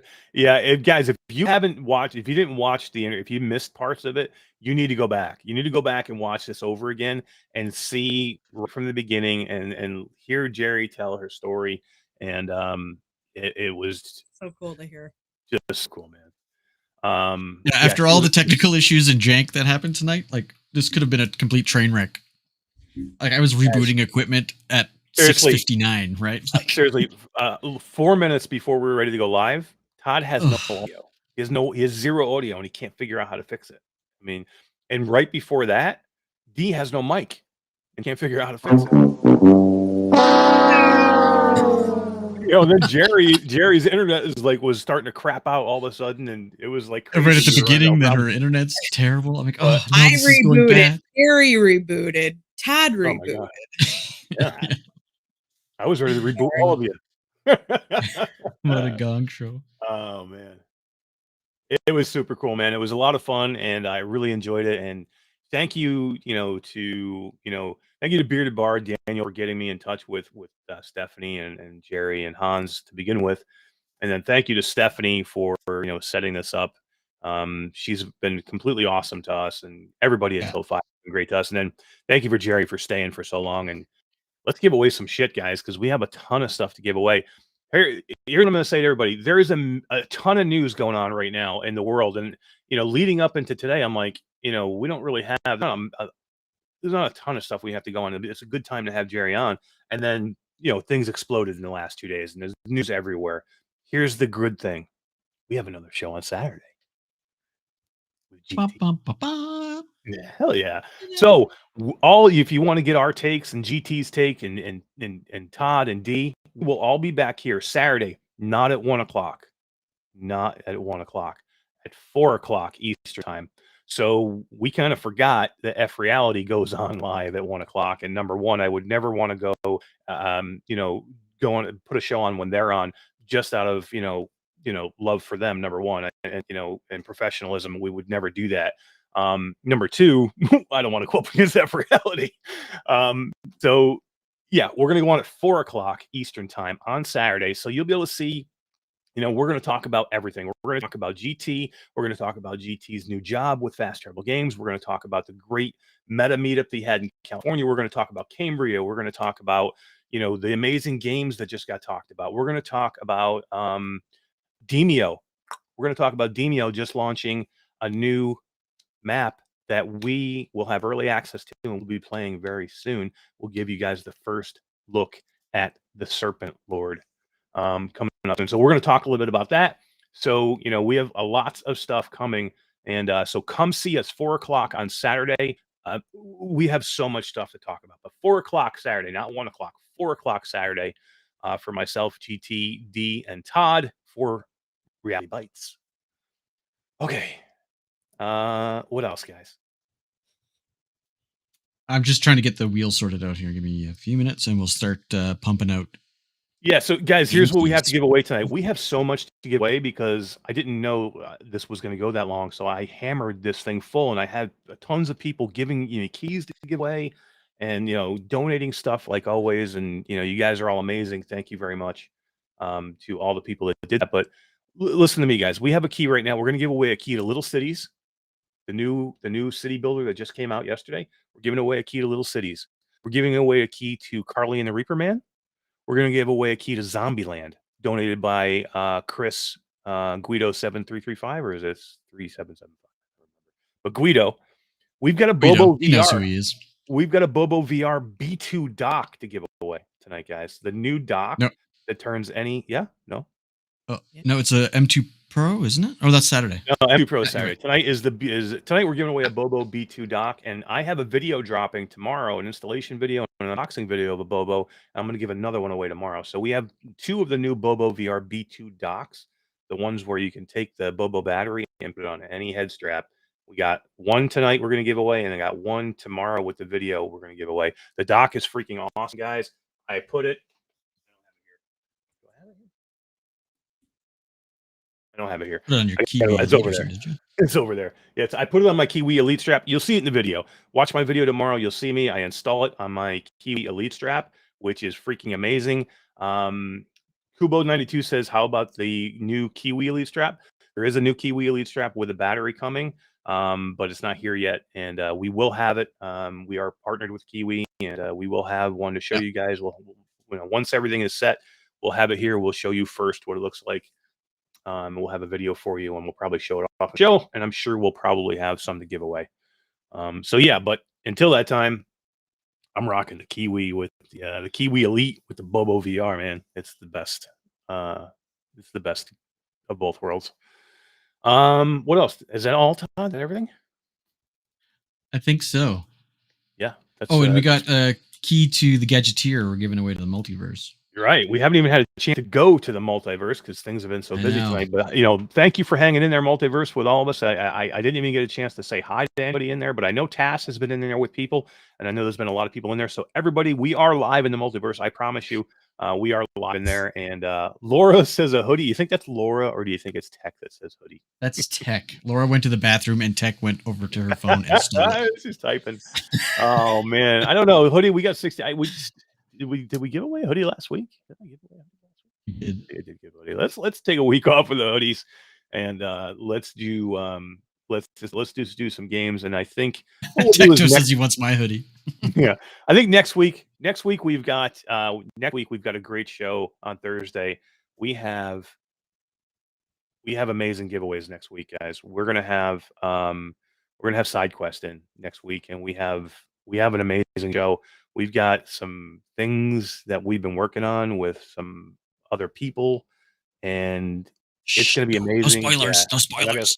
It's going to be a show that you're not going to want to miss. And I tell you what, we'll guarantee you'll give away at least a hoodie next week for sure. Probably give away more because it's going to be a big celebration, guys. It's going to be amazing. We're going to have on location. Yeah, Todd's going to be in Florida, but he's going to be there. He's going to do it. D will be here. We're gonna have Shane, or not Shane, but we're gonna have Orla Harris, and we're gonna have Tatiana Disco VR in here in the Restream studio, and we're gonna give away a whole bunch of stuff. We're gonna draw the winner for a Quest 2 live on the show. Live on the show. Yep. All right. So let's give these things away, guys, and let's get the crap out of here. We're coming up on. We're gonna start with Little Cities. Little Cities. That's the big one. Let's keep that one last. That's the big one. Okay. Let's do Carley and the Reaperman first. Carley and the Reaperman first. This is a quest key. Carley and the Reaperman. Carley and the Reaperman. Was this donated by somebody? I don't remember. No, it was part of the Fanatical bundle we bought. Yeah. That was such a good bundle. Yeah, but Cardi B, go to SideQuest, guys. Everybody go to SideQuest. All you have to do is review some games in SideQuest, and you get points, and you can get yourself in for a ton of giveaways. They give away more stuff than we do. Yeah. Oh, Mike Newton? Or Hussein X? Oh, Mike Newton. Good job, Mike. Congratulations, man, on the Carley and the Reaperman. Such a good game, right? You can play that with other people, man. You can play that with somebody even not in VR. I'm pretty sure. Yeah, you can. Yeah, you I'm can pretty play sure it's somebody- cross-platform. Yeah. Yeah, but you can have somebody be like on their phone, and they can Yeah. be and the other person's in the headset. That's pretty cool. All right, let's do Gadgeteer to the multiverse. Where the So hell did my wheel go? Here it is. No, let's do multiverse last because I have to change wheels. sure, no problem. Let's do Zombieland. Zombieland is another great game that just had a big update, and I think I might stream a little bit of Zombieland to get me started on Saturday stream, and then we're gonna move into other stuff from there. We're gonna do some fun, I think, and we're gonna do some different stuff. Mike says, "Yay me!" Absolutely, Mike.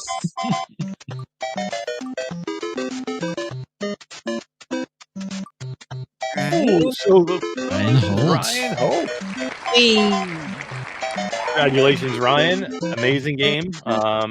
Yeah, love it, man. Zombieland's so good. And Shut up, thank Mario. you again. Thank you again to Chris Meadows for Chris Meadows Guido.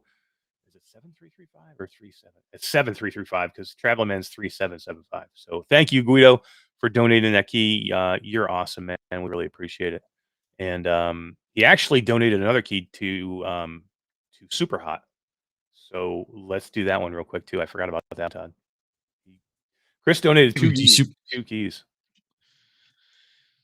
We will do super hot before we do.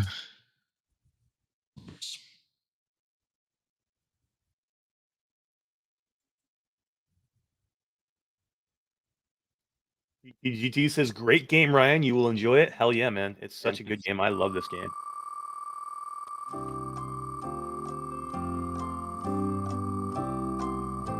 Oh, we got kicked out of the multi? Well, how come we got kicked out of the multi?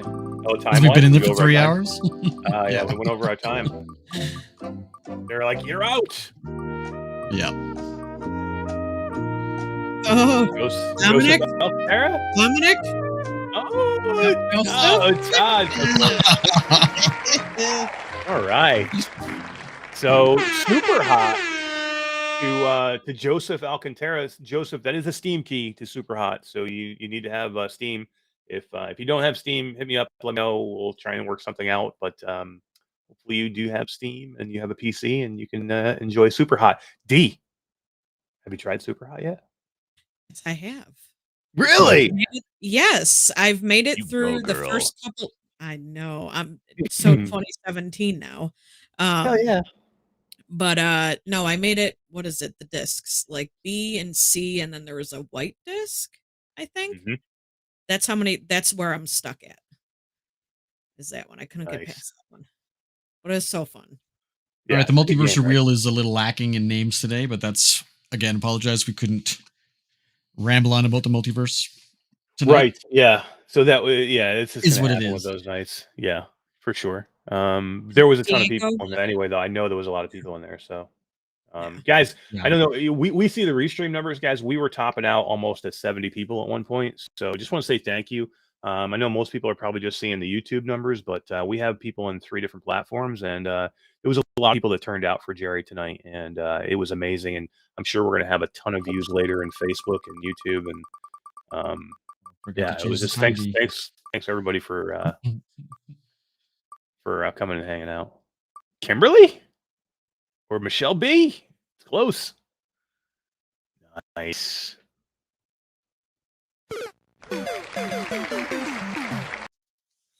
Nice. Congratulations to Kimberly Wirth. That's awesome. She is a faithful multiverse viewer. Thank you very much for being in there. We really appreciate it. Thank you very much. All right, let's give away. You want to do the Bobo, or do you want to do the cities VR first? I'll leave it up to you, Todd. Email Kimberly in order to get that key. Yes, just message us. Maybe message Todd at Lamplighter or myself at mashdaddycool@gmail.com. All right, Let's do let's save the Bobo for last. Let's do Little Cities. If you haven't already seen my Little Cities review, it's up on YouTube. It's up day before yesterday, yesterday or something. Yep. Thank you to Jimmy Bowers and In Dreams and Purple Yonder for donating the key for Todd's video. You can win a key if you comment on Todd's video, and we're giving one away right here tonight. Thank you to again, thank you to Jimmy Bowers and In Dreams and I had Purple so much Yonder. fun. Like You did a ridiculous. good job in the It's video, like, man. it's the first game that I can remember that when I had to do a review for it, I played the entire game. Yeah, really. I mean, that's amazing. I was telling the guys last night. I was telling Wes and Roots last night on Strangers in the Night, you know, how you played through the entire thing in one sitting, because that's what Wes had said. He's like, man, I think I could probably just sit, you know, play this thing in one sitting and, you know, not even think about it. And I'm like, Todd did it. You know, he did the whole thing. Yeah, it was so much fun. That email has a typo. There's a typo in Todd's email or my email? Lamplighter. No, it's not a typo. It's 2 hours. It should be 2 hours. If you saw 2 hours, that's by design. Yeah. It's by design. Somebody stole his name. Someone stole my name. All right. So this is for Little Cities.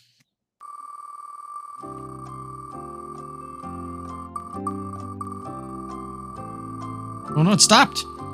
That's weird. I can hear it spinning, but I can hear it. Yeah. Let's see what it says. It's moving. It's still moving. Yeah. Oh, there we go. It's caught up. Yeah. It was just the animation that was off. Yeah. This thing might spin forever. I don't know. I should have moved it. Eat bullets. Nice. Congratulations, Eat Bullets, on winning Little Cities VR. That's awesome. Little Cities is great. And yeah, we'll hit up some Little Bullets. And you know how to get a hold of us. We just put it out there. Cool. All right, let's do one more, man. Let's do Eat Bullets. That's all. I love that name, dude. Eat Bullets. That's pretty funny. Yeah. I did not expect that to pop up. I want to go shoot some bullets and pop on after this, man. I need to get out. I know, right? I know. All right, last one, guys. Last one. We're gonna have some cool giveaways on Saturday too, guys, for the for Reality Bites. We've got some games we're gonna give away. We've got a couple pieces of merchandise to give away, and we have a Bobo M2 Pro to give away as well. M2 Pro, yeah. All right, here we go. Last one. It's a great name. Reaperman, what's up, man? How you doing? You still need to win a hoodie, I know. I'm gonna give a hoodie away next week for sure, maybe 2. We'll see. See how many people we get in here for side quest. Oh, the Blazewart Rush looks good. I know. I was watching a little bit today. Hey yo! No, that's so cool. Radio Run, did you see? And when Jeri took the camera and she walked around the offices of Tilt 5, they had a Gloomhaven board set up and for like in the middle of a game. Man, that was so cool.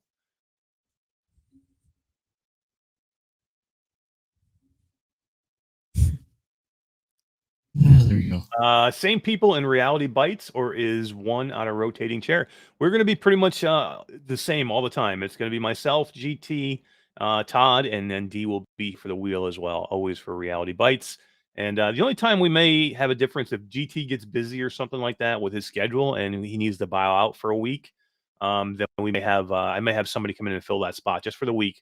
But as right now, as long as his schedule permits, GT will be with us. He is a full-time member and co-host of Reality Bites.